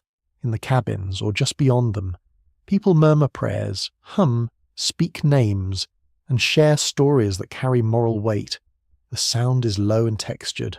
A grandmother may use a phrase that folds comfort and warning together. A parent may soothe a child with lines that feel half lullaby, half petition. A man with tired hands may sit near the doorway and speak to no one in particular. Yet every word lands like a private accounting with heaven. The physical world matters in these practices. Smoke moves through a room and changes the feel of a prayer. Firelight makes faces flicker, deepening eyes and softening lines. Night air against the skin can sharpen the sense that unseen things are near. Whether those things are ancestors, God, spirits, memory, or simply the weight of your own thoughts. The smell of herbs steeping in water may mean medicine, protection, or both. A bead, shell, root, bone, feather, or coin may sit among ordinary objects while carrying special meaning to the person who keeps it. Plantation owners often notice such things without understanding them, which was probably for the best. Songs hold enormous power in this world. Not every song is solemn. Some are playful, teasing, rhythmic, or full of coded humour. Others carry sorrow so gently that it almost floats. A melody can soothe children, pace work, honour the dead, or strengthen a gathering. In 1750, the music heard among black Americans on plantations likely varied greatly by region, language background, and community makeup. Some songs may have preserved African call and response patterns. Others may have adapted English words to African tonal habits and local circumstances. Scholars continue to debate the exact origins of particular musical features, since sound leaves fewer records than paper. Yet the broad truth remains clear. Music was not decoration. It was structure, memory, and emotional shelter. Storytelling served a similar purpose. Animal tales, trickster stories, family histories, cautionary accounts, and fragments of remembered homeland all moved through the quarters by voice. A clever rabbit, a sly spider, a stubborn turtle, or another small creature might outwit a larger and stronger enemy. Listeners hardly needed a lecture on the appeal of such plots. These stories entertained, but they also instructed. They taught that wit could survive force, that appearance could mislead, and that power might sometimes be bent by patience or cunning. A child laughed. An adult listened differently. Both understood something important. Some forms of quiet resistance grew directly from this inner life. A person who remembers a song from across the Atlantic keeps more than melody alive.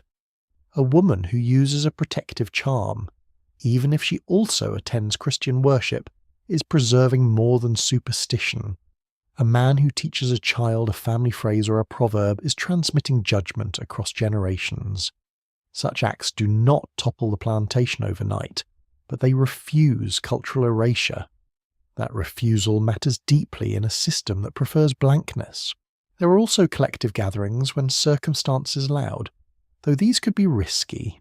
Small nighttime meetings for prayer, mourning, mutual support, or shared ritual might happen in cabins, yards, woods, or places shielded from direct surveillance. Such gatherings could include singing, hand clapping, spoken testimony, healing practices, or simple discussion of troubles. In areas with larger black populations, especially where African-born people remain numerous, communal traditions could be particularly strong. Historians still dispute how visible some gatherings were to owners, and how often white observers misunderstood what they saw. The evidence suggests both secrecy and improvisation. People did what they could, where they could, with whoever they trusted. Healing sits close to faith in many communities. A remedy may be practical and spiritual at once. Herbs are gathered, dried, boiled, crushed, or steeped. Roots are carried or hung. Leaves are rubbed onto aching limbs. Steam rises from a bowl in the dim light. A person recites words while preparing medicine. To outsiders, this might seem like ordinary treatment or mysterious ritual depending on their prejudice and imagination. In truth, it is often both body knowledge and spiritual care working together. Plantation life created constant need for such practices because formal medical help was inconsistent, exploitative, or absent. A curious detail appears in archaeology and folklore around the placement of objects. Small items under thresholds, near chimneys, at corners, or beneath floors have led scholars to consider whether some enslaved people used household spaces for a protective ritual. A blue bead, a cache of shells, a hidden bundle, a marked vessel. Any of these might suggest an effort to shape spiritual safety within the cabin itself. Interpretation remains uncertain. Was an item hidden for privacy, practical storage, memorial purpose, or sacred protection? Sometimes the most honest answer is all of the above. Human meaning is rarely tidy. Christianity, where embraced by enslaved people, could also become a source of strength on their own terms rather than the owners. Biblical stories of bondage, deliverance, suffering, and justice held obvious power. Moses, Israel, exile, flood, judgment, and promised freedom could all speak vividly into plantation life. Yet the Christianity practiced by enslaved communities was often different in tone and emphasis from the polished religion of planter households. It leaned toward deliverance, mercy, endurance, and divine attention to the lowly. A man in the big house might enjoy a sermon on order. A woman in the quarters might hear the same Bible and notice entirely different things. This difference helps explain why some owners feared independent religious gathering among the enslaved. Spiritual assembly could become social assembly. Social assembly could become communication. Communication could become resistance. The plantation trusted its own version of religion only so long as it remained useful. The moment faith started encouraging dignity instead of obedience, enthusiasm cooled remarkably fast. Strange that silence itself could become a form of protection. Not every belief was spoken aloud. Not every memory was shared with younger people immediately. Not every name from Africa was repeated where white ears might catch it. Secrecy preserved value. A child might grow up noticing that certain words were used only at night, or only by elders, or only in moments of illness or mourning. Mystery was not emptiness. It was guarded knowledge. Mourning practices reveal another deep layer of spiritual life. Death was common enough on plantations to make grief a regular visitor. Disease, overwork, punishment, childbirth, and poor living conditions all took lives. Yet the dead were not necessarily surrendered to silence. Songs, naming patterns, remembered sayings, careful handling of belongings, and burial customs could all express reverence. Historians continue to debate the degree to which specific African funerary practices survived in 18th century mainland plantations, but evidence from grave orientation, offerings, and oral tradition suggests that remembrance often carried more structure than white observers realized. The dead were mourned as persons, not as lost labor units. Whatever the ledgers implied, children absorbed this spiritual world gradually. They learned which herbs were respected, which stories belonged to evening, which elders spoke with particular authority, which songs were for comfort and which for warning. They watched adults make signs, say words, avoid certain acts, or touch certain objects with care. Much of this learning was indirect. A child sees, imitates, asks, and stores meaning long before any formal explanation arrives. Culture often survives through watching rather than teaching. Resistance could also take the form of inner judgment. A person might outwardly obey while inwardly rejecting the master's moral claims completely. That mental refusal mattered. To think of the owner not as rightful superior, but as a violent fool, a sinner, a fraud, or an object of private ridicule is already to loosen the spell of domination. Gentle sarcasm must have flourished in whispered form among the enslaved. Oppression produces many things, and one of them is a very sharp eye for hypocrisy.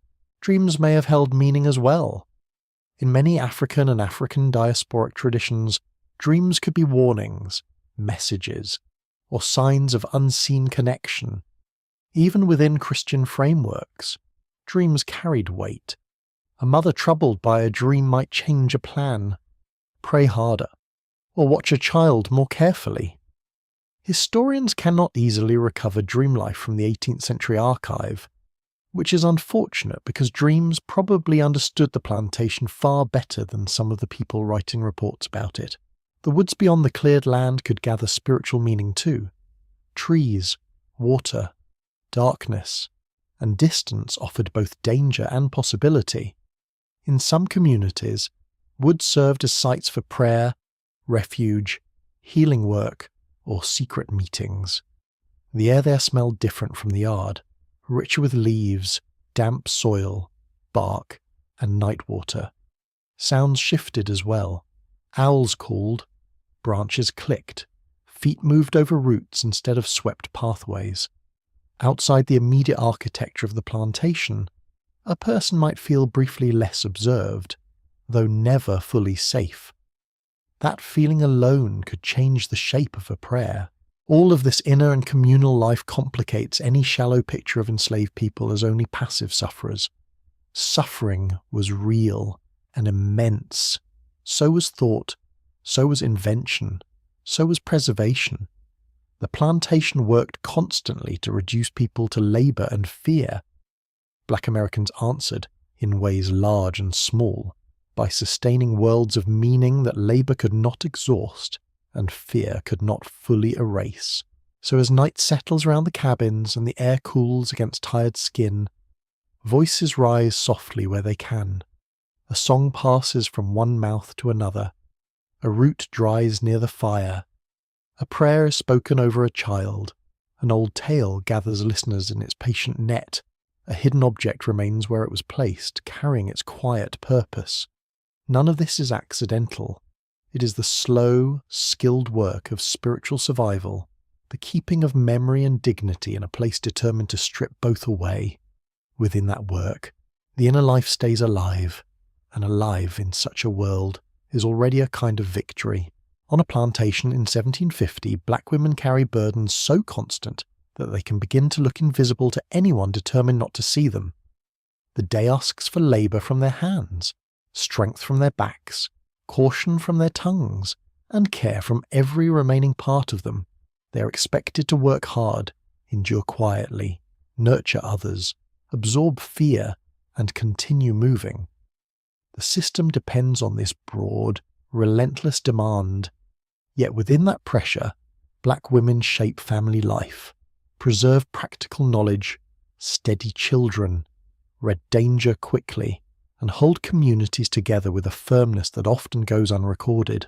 The morning may find a woman in the field with a hoe in hand, bending into rows under supervision just as any man might. Plantation labour made little room for soft ideas about female delicacy when profit was at stake. In tobacco country, women hoed, planted, weeded, and harvested.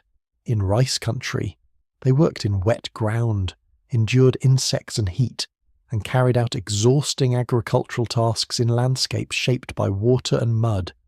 Some also worked in indigo processing, a labour that stained hands and filled the air with sharp, sour smells. The body does not care whether society claims a task as masculine or feminine, when the task still has to be done before the overseer is satisfied. Then the field day ends, and another kind of labour begins. A woman may return to the quarters only to prepare food, patch clothing, soothe an infant, wash a child, tend an elder, treat a fever, or stretch the household stores for one more day. She might still need to fetch water, split kindling, carry wood, or check a small garden plot in failing light. This is one of the defining truths of women's lives under slavery. Their work does not simply shift, it multiplies. They serve the plantation and the people they love, though the two demands pull against each other constantly. Touch becomes a kind of record here. The hard grip on a tool handle, the sting of cracked knuckles in wash water, the warmth of a baby pressed close to the chest, the careful fingers braiding hair in firelight, the palm laid on a child's back to settle fear, the pressure of a heavy bucket against the hip. Women's lives can be traced through these textures of care and strain. Their bodies are expected to be both labouring instruments and places of refuge for others. It is a cruel expectation, but many still meet it with astonishing endurance. Pregnancy does not remove the demands of plantation life. Enslaved women often worked deep into pregnancy and resumed labour quickly after birth if they survived the ordeal. The body, already taxed by inadequate food, heavy work, and stress, was expected to produce children within a system that viewed those children through the cold lens of value. In some colonies and plantations, owners increasingly understood that children born to enslaved women added to their wealth over time. There is something especially chilling about a society that can look at a pregnant woman and see future profit before it sees pain. Childbirth itself could be dangerous under any 18th century condition. Under slavery it became more dangerous still.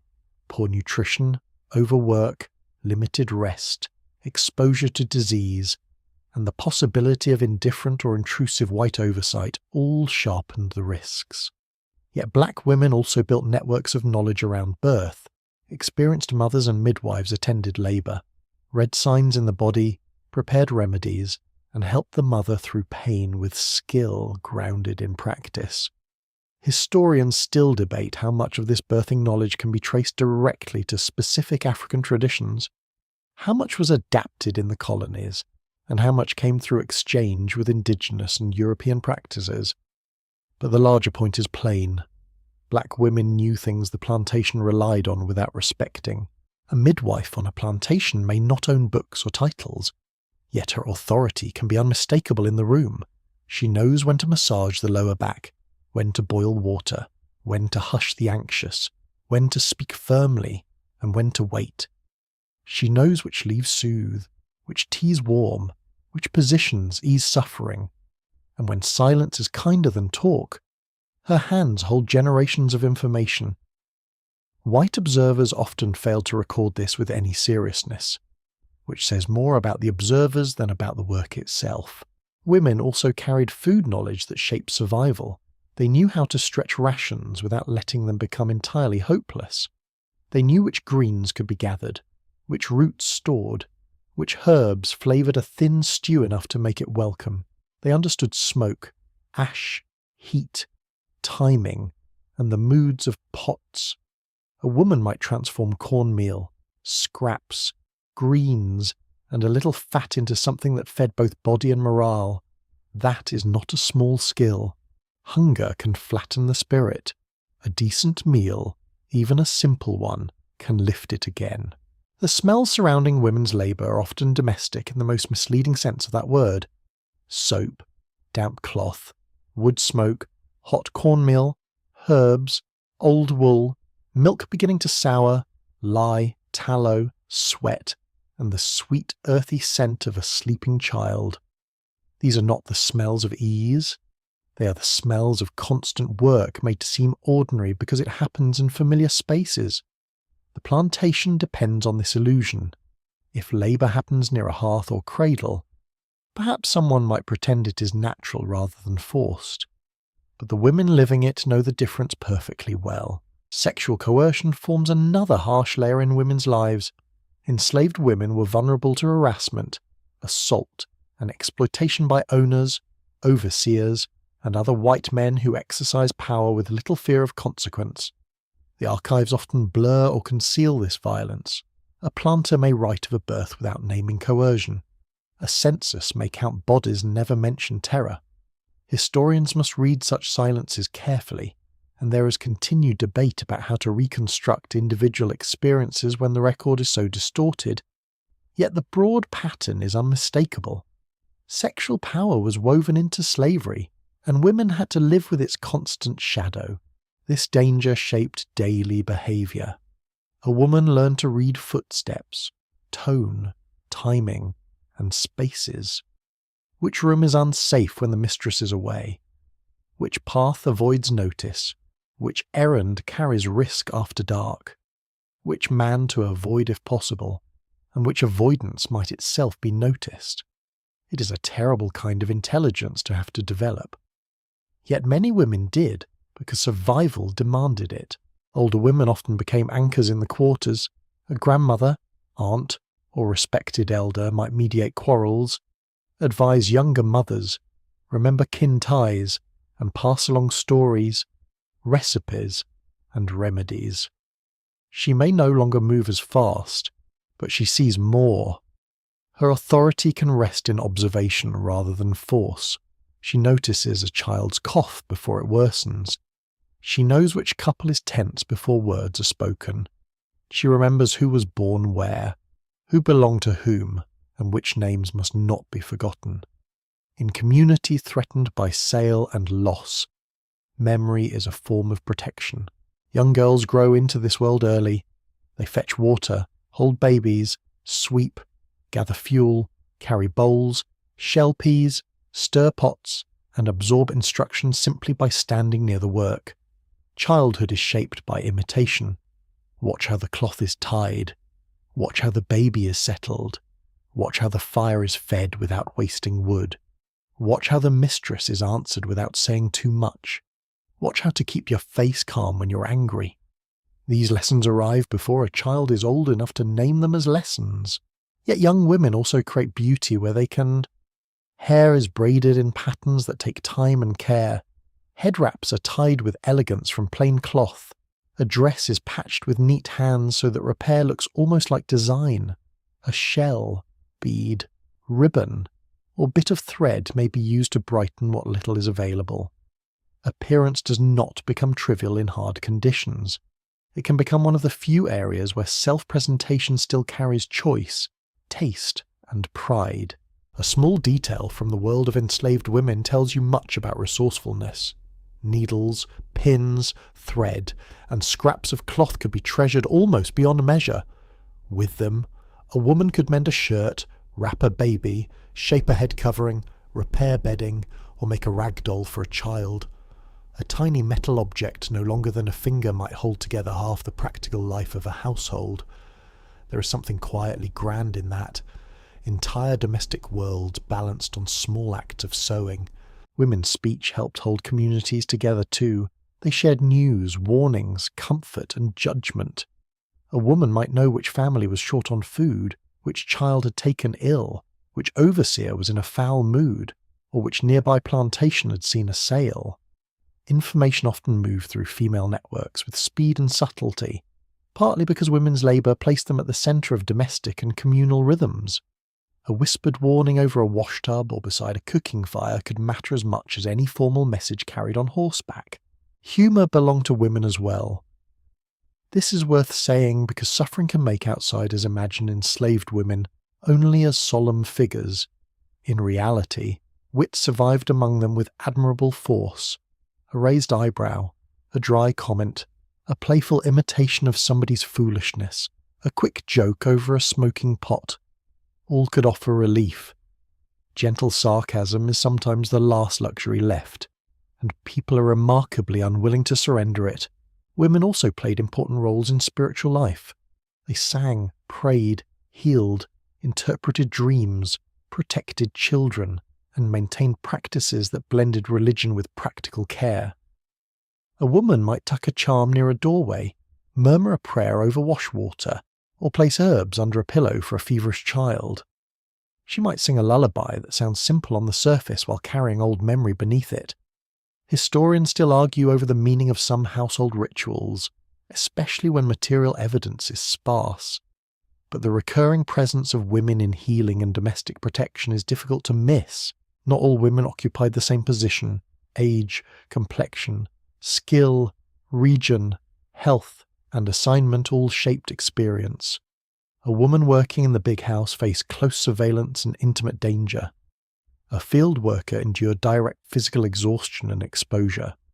A midwife or cook might gain a certain respect within the quarters, while also carrying huge responsibility. A young mother had different worries from an elder widow. The plantation flattened them all legally into property, but lived experience remained varied and complex. Colour and ancestry could affect treatment too, though never in ways that made the system humane. Mixed-race women, often born through coercive relationships, might receive different assignments or forms of attention, sometimes because white households wanted to keep them closer, sometimes because appearance triggered other prejudices. Historians continue to study these distinctions carefully. Since local practice varied, the broad truth remains bleak. Difference could shape exploitation, but not remove it. Women often became the practical centre of household continuity when men were sold, hired out, punished, or assigned elsewhere. They held names in memory. They kept children fed as best they could. They remembered who needed a warning, a remedy, a meal, or a stern word. They turned crowded cabins into working households by force of planning alone. It is easy to praise strength from a distance. It is harder, but more honest, to recognise that such strength was demanded by brutal conditions no one should have had to master. By evening, when the light lowers and smoke gathers in the rafters, a woman may still be moving from one need to the next. Stir the pot, settle the baby, scold the older child, fold the cloth, check the fever, listen to the neighbour, patch the tear, bank the fire.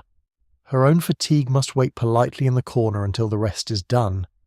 There is almost always a rest to the sentence of her labour, but rarely a full stop. And still, from these overburdened lives came community steadiness. Women preserved recipes, songs, remedies, names, jokes, gestures, and habits of tenderness. They created order where the plantation created disruption. They offered comfort without much being offered to them. They held children close, corrected them sharply when danger demanded it, and introduced them to the skills necessary for survival. They could be exhausted, angry, grieving, affectionate, practical, devout, and funny all in the same evening. Human complexity did not disappear because the law denied their freedom. So you watch the women of the plantation move through smoke, heat, damp air, moonlight, and crowded rooms with a competence so complete it can seem almost ordinary. But it is not ordinary. It is the difficult brilliance of people asked to endure too much and still keep others alive. Their burdens are layered, their risks are constant, their labour is both public and hidden. Yet again and again, they bind the fragile pieces of community together with hands that have already done more than enough. In that steady work, their strength becomes one of the clearest truths of plantation life. By 1750, the plantation is not only a place where crops grow, it is a counting house spread across fields and yards, a machine that turns land, labour, and human lives into figures on paper. Every season brings another round of measuring. How many hands can work? How many barrels can be packed? How much tobacco cured well? How much rice survived flood or drought? How much indigo fetched at market? How much profit might be squeezed from a child not yet grown, from a skilled cooper, from a woman expected to labour in two worlds at once? The plantation talks constantly in the language of value, and it speaks that language with terrible fluency. You do not need to see a ledger to feel its presence. It hangs over daily life in the way owners inspect bodies, in the way traders study age and skill, in the way clothing is food, and punishment are distributed according to calculation rather than care. A person may be known for kindness, humour, healing knowledge, or song inside the quarters. In the market mind, that same person becomes sex, age, strength, complexion, craft, fertility, temperament, and price. The reduction is brutal. It strips away the human world and leaves only what the buyer thinks he can use. Plantation expansion depends on credit as much as on crops. Many owners borrow heavily to buy land, tools, animals, seed, and enslaved labourers. They count on future harvests to settle present debts. That means human beings are tied not only to one man's authority, but to wider networks of merchants, lenders, factors, and insurers who may never set foot in the fields. Somewhere far from the quarters, a man in a coat may discuss risk and return while sipping fortified wine. Meanwhile, the risk is lived by others entirely. Finance has always had a talent for keeping its boots clean. Markets for plantation crops connect the colonies to the larger Atlantic world. Tobacco moves from the Chesapeake toward Britain and beyond. Rice from the Carolinas enters imperial trade routes and reaches tables across oceans. Indigo, once processed into dye, joins the commerce of cloth and luxury. Ships, docks, warehouses, customs houses, and counting rooms all stand somewhere along this chain. A leaf cut under a hot colonial sun may become part of a gentleman's pipe in London. A grain harvested in wet Carolina mud may end up on a distant plate. Wealth travels elegantly once enough suffering has prepared it. The trade in enslaved people sits at the centre of this economy. By 1750, the transatlantic slave trade has already brought vast numbers of Africans into the Americas, and British North America remains deeply tied to that commerce. Ships arrive carrying men, women, and children who have endured terror, confinement, disease, and dislocation on the Middle Passage. In ports, buyers inspect the survivors as though selecting livestock or tools. Some are sent quickly inland. Others remain in coastal markets before redistribution. The plantation population is constantly shaped by this movement, especially in places like South Carolina, where African-born people made up a large portion of the black population for much of the 18th century. The sounds of a market day differ from the sounds of a field. Hooves on packed ground, men bargaining, paper rustling, chains shifting, cartwheels grating, a cough from someone trying to remain upright, voices with false cheer from traders eager to move inventory. The smell is different too. Sweat, leather, mud, tobacco smoke, horse dung, salt air in port towns, damp wool, fear. Commerce has an odour when you come close enough to it. It is never as clean as the account books suggest. Some sales happen in public spaces. Others occur privately between planters, through estate settlements, debt payments, inheritance divisions, or arrangements made at a distance. A man may die and leave people listed beside furniture and livestock in an inventory. A widow may inherit legal rights over bodies she has never cooked for, buried, or comforted. Creditors may compel sales to settle accounts.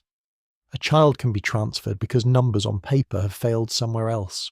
The market is not only the auction block, it is every legal mechanism that makes human attachment subordinate to property claims. Valuation practices could be chillingly specific. Age mattered greatly. So did sex, health, scars, skills, and reproductive potential. A skilled blacksmith, carpenter, cooper, or boatman might command a higher price because his labour promised wider returns. A young woman of childbearing age might be valued both for present work and for future children. A child could be appraised as future labour still ripening. An older person might be discounted as less productive. Despite carrying the memory and practical knowledge that kept a community alive, markets are excellent at measuring profit and very poor at measuring wisdom. Historians still argue over regional price differences and the precise market value of certain skills at specific moments in the mid-18th century, because prices shifted with local demand, crop cycles, import patterns, war, mortality, and access to credit. But the broad structure is painfully clear. Plantation capitalism treated human beings as appreciating or depreciating assets, while depending every day on the very minds and hands it pretended were merely property. A strange detail from sales culture reveals the moral disorder of the whole system. Traders and buyers could become fussy about teeth, posture, skin condition, and gait, discussing a person's body with the same evaluative tone used for horses.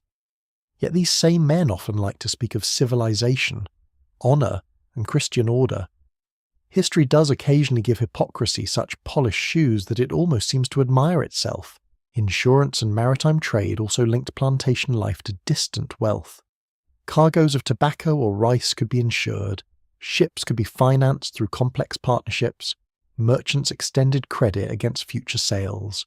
In some cases, enslaved people themselves were tied up in credit arrangements, mortgaged as assets against debt. A person might never see the documents bearing his name or number, yet those papers could shape whether he remained on one estate, was seized by creditors, or became part of an inheritance dispute. Paper moved lives as surely as wagons did. Port towns reveal this connection especially sharply. Charleston, for example, was a major centre for slave imports and rice wealth, full of merchants, ship captains, warehouses, artisans, and elite households whose comfort rested on plantation labour. Williamsburg, Annapolis, and other colonial centres were smaller in this regard, yet still tied into plantation economies through politics, trade, and consumption.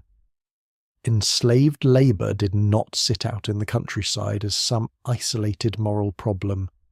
It financed urban life, built fortunes, clothed elites, and filled tax revenues. The plantation's reach extended into drawing rooms, taverns, churches, and legislative chambers. Plantation owners often described themselves as improvers, men of science, discipline, or business sense.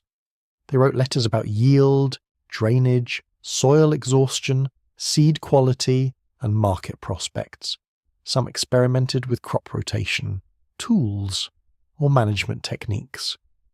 This language of improvement had a polished confidence to it. Underneath, however, improvement usually meant extracting more labour from more people over more land. Even soil management could become part of human exploitation. A field was rested only when the ledger thought it prudent. A person was rested far less often. The enslaved understood the market in their own ways because the market touched their lives directly. They knew which skills brought notice. They knew when traders appeared. They understood that a good harvest might enrich the owner without easing their own hunger. They knew that debts could rearrange families. They knew that some owners boasted when prices rose and turned mean when prices fell. Economic literacy did not require formal schooling. The body itself became an education in how capital behaved. Sometimes enslaved people participated in small side markets, where permitted or tolerated a garden surplus, chickens, eggs, fish, baskets, or crafted items might be exchanged locally for small goods, coins, or favours. The exact scope of such activity varied by region and owner. Historians continue to debate how extensive these internal economies were in the mid-18th century, especially because much depended on informal practice rather than written rules. But where they existed, they could provide slight material relief and limited room for personal agency. Such markets were tiny compared with the vast wealth of plantation trade, yet they mattered because they let people carve out narrow spaces of control. Even clothing and food distribution on plantations reflected market logic. Owners issued bare minimum provisions not from generosity but from maintenance thinking. Feed the workforce enough to keep it functioning. Clothe it enough to survive the weather. Replace where necessary. This is one of the most chilling features of the system. It applied accounting reason to human need, and then called the result management. A man could congratulate himself for providing shoes while profiting from the labour that wore them through. In the larger Atlantic economy, wars and imperial policies could shift demand, shipping routes, and prices, rippling back toward plantation life. A planter anxious about credit in London might become harsher at home. A poor market year could mean tighter rations, postponed purchases, or sales of enslaved people to balance debts. A boom could lead to land expansion and the purchase of more labourers. Those in bondage had little control over these distant forces, yet they felt their consequences in immediate ways. Global commerce arrived at the cabin door disguised as new hardship.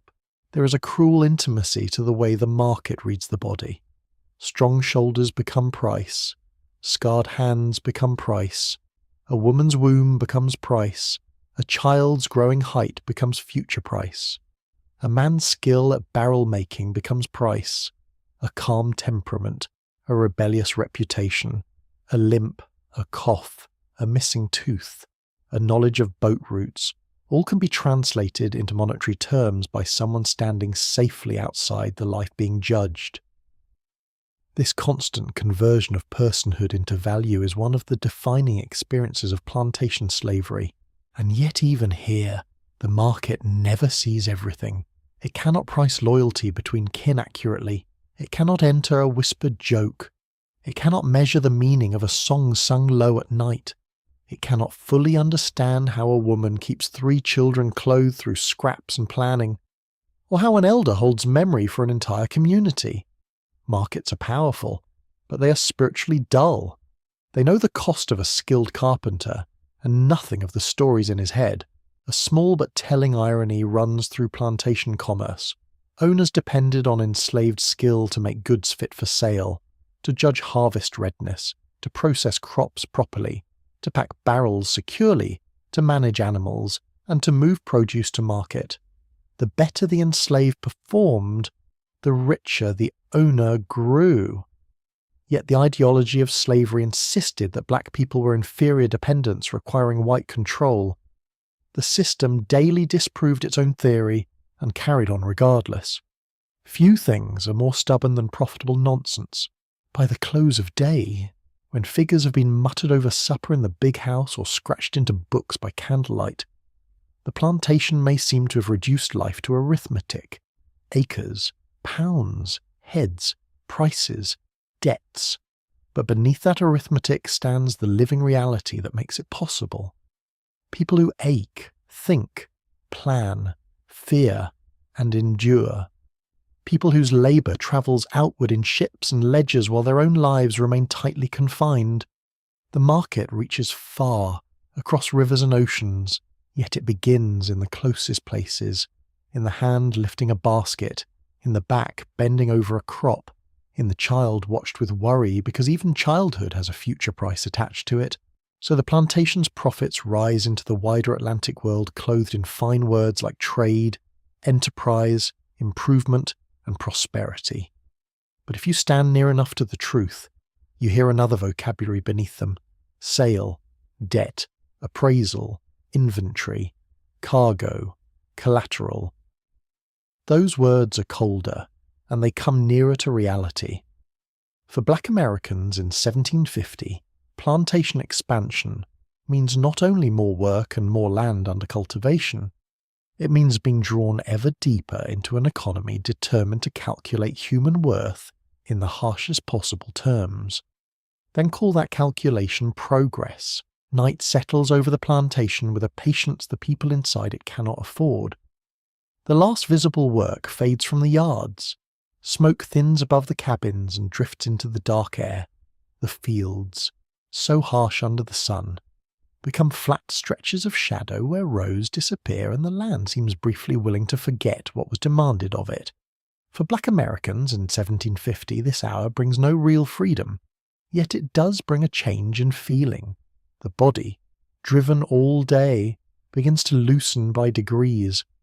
The mind, which has spent so long reading orders, moods, and threats, starts to turn inward again. You feel the night first on your skin. The heat has gone out of the air, or at least softened. A breeze moves through the cracks of the cabin wall and across your forearms. Sweat dries. The soreness in your shoulders becomes clearer now that motion has stopped. During the day, labour carries you forward whether you're ready or not. At night, the body finally speaks in its own voice. Legs ache with dull weight. Hands pulse faintly. The lower back sends out its steady complaint. Fatigue sits down heavily beside you and shows every sign of staying. Inside the cabin, the light is low. Firelight glows near the hearth or smoulders into embers. It paints the walls in reddish flickers and leaves the corners thick with shadow.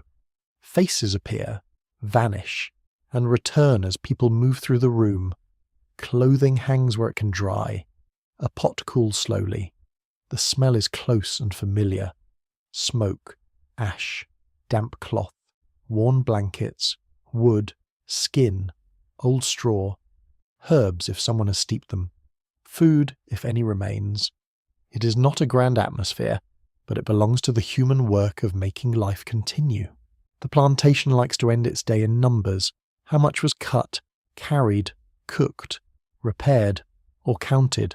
The quarters end the day in people. Who is feverish? Who is hungry? Who needs a foot looked at? Which child will not settle? Who heard troubling news? Who can laugh despite everything? Human attention rearranges the evening. The estate may imagine itself held together by management.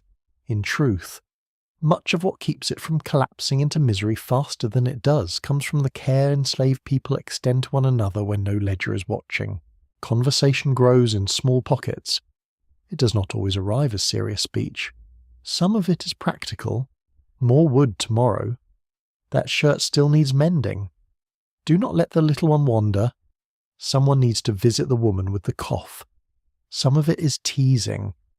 A joke about a rooster strutting through the yard as if he owns the moon. A laugh at a man who pretends his blister is more tragic than anyone else's. Human beings have a stubborn desire to remain amusing even when the world is least amusing in return. It is a useful instinct. Children, if they are still awake, soften the room in a particular way. Their voices rise and fall quickly. Their questions appear with perfect timing when adults are most tired. One leans into an older sister. Another fights sleep with impressive commitment before losing the battle all at once. Someone hushes them with a hand, a story, or a low song. In many plantation cabins, the night belongs partly to children because this may be one of the few hours when family closeness is possible, however cramped and uncertain. A child asleep against a parent's side is not solving the cruelty of the system, but the warmth of that small body is still real. Stories often find their place here. They may be brief, because everyone is tired. They may wander a little, because memory has a life of its own. An elder may recall someone long gone, and the room leans into the name. A woman may tell an animal tale that makes children grin before they drift off. A man may describe a place beyond the plantation in a voice that grows quieter as it goes, as if distance itself lowers the volume. Storytelling is not only entertainment, it is a way of arranging reality so that suffering does not occupy all the available space. Some stories preserve memory of Africa, though often in fragments now, in names, phrases, proverbs, rhythms, food memories, gestures, or pieces of explanation too precious to expose carelessly. Some preserve local history instead. Who came from which plantation? Who was sold where? Who escaped for a season? Who knew how to heal a burn better than anyone else? Who could carve a spoon fine enough to make people admire it before remembering they were hungry? Historians still struggle to recover how family memory travelled in oral form during this period, because so much lived outside writing. But the evidence of transmission is everywhere once you learn to notice it. People remembered one another, and that remembering was part of survival. The songs of night differ from songs of labour. They can be slower, lower, less concerned with rhythm and more concerned with comfort. A lullaby, a prayer tune, a humming line repeated until it settles into the body. Some melodies may carry traces of African forms. Others may draw on English hymn patterns heard and remade in black communities. The sound may come from one person or several. Firelight catches the edge of a cheek as someone sings. A child's breathing begins to match the pace. For a moment, the whole room seems to breathe together. Hope lives here too, though not always in loud declarations. On plantations, open hope can be dangerous if it sounds too much like intention. So hope often appears in practical disguises. A garden planted, a skill taught carefully to the young, a hidden object kept safe, a whispered plan to visit someone, a belief that a child might live, endure, remember, and perhaps one day know a different life. Hope may be religious, earthly, stubborn, or barely nameable. It does not always look radiant. Sometimes it looks like someone saving the best bit of food for another person without explaining why. You notice how much of life at night is made from small acts. A woman rewraps a cloth around a child's shoulders. An older man rubs his knee with herbal salve. Someone shifts a log so the embers will last until morning. A cracked bowl is set carefully aside rather than tossed away. A pair of shoes is examined with tired seriousness. These are modest gestures, but they resist the plantation's effort to reduce everything to labour alone. They say the body matters, warmth matters, tomorrow matters, you matter, even if the law is too coarse to recognize it. There is danger still. Night does not erase that. Patrol riders may pass on the road. A dog may bark at something unseen. A sudden knock can freeze a room. Fear sleeps lightly on plantations. Yet even with fear nearby, people create a kind of inward space. The cabin becomes more than boards and smoke.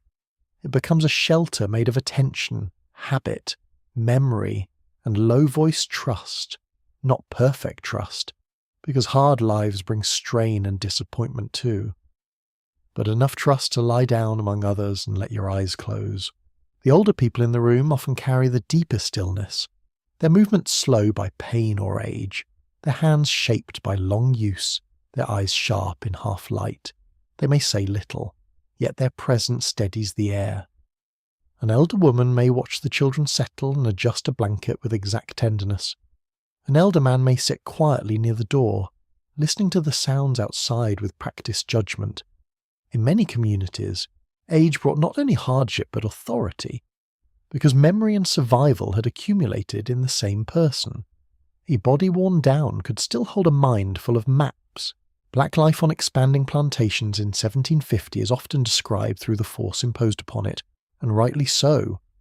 Bondage, labour, punishment, sale, and law shape every day. But if you stop there, you miss the equally real truth that people kept making a world inside the world built against them. They formed families where no law honoured them properly. They created music where the day had offered only commands. They carried beliefs across oceans and into cabins. They raised children under threat without teaching those children only fear. They laughed in places designed for silence. They judged the hypocrisy around them with clear intelligence. They remained fully human in a system committed to denying exactly that. The moon, if visible, lays a pale strip of light on the yard. Through a door crack or window gap, you might see it touch the ground outside. The same moon shines on the big house, the fields, the barns, the road, the river, and the woods beyond. Nature makes no legal distinctions. Night air cools everyone's skin alike. That fact does not fix injustice, but it can sharpen awareness of it. The world is wide, and the plantation is only one cruel arrangement within it. People living under slavery knew that in many ways, whether through religion, rumour, memory, travel, or simple inner reasoning. The master liked to act enormous. The sky had other opinions. A curious tidbit lingers in the records of the colonial South and Chesapeake. Some owners complained that enslaved people gathered too long at night telling stories or singing, as though fellowship itself were a suspicious activity. In one sense, they were right to worry, not because every song was a revolt, but because community is always a quiet challenge to a system built on domination.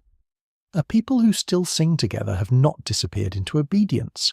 Even exhaustion can carry dignity. You see it in the way someone folds clothing before lying down, though no visitor of importance will ever inspect it. You hear it in the careful way a name is spoken.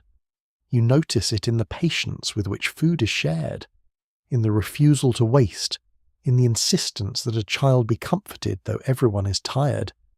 Dignity here is not ceremony, it is practice, repeated, often unseen, and all the more powerful for that. Historians still argue over many details of 18th century plantation life. How much regional difference shaped daily routines, how widely certain spiritual customs endured, how much task labour changed lived autonomy, how often planters misrepresented conditions in their records. Those questions matter, but no debate alters the central reality. Black Americans in 1750 lived under a system of expanding plantation slavery that worked constantly to convert human beings into profit. And still, within that system, people built social worlds of affection, memory, wit, labour, and belief that cannot be reduced to the terms of ownership. As the hour deepens, the cabin grows quieter. The youngest children have gone fully to sleep. The fire is lower now, collapsing inward with a soft crack now and then. Someone coughs once from a nearby pallet. Someone whispers a final word that does not need an answer. Outside, the insects continue their endless music. Leaves stir gently. The smell of earth rises cooler from the ground.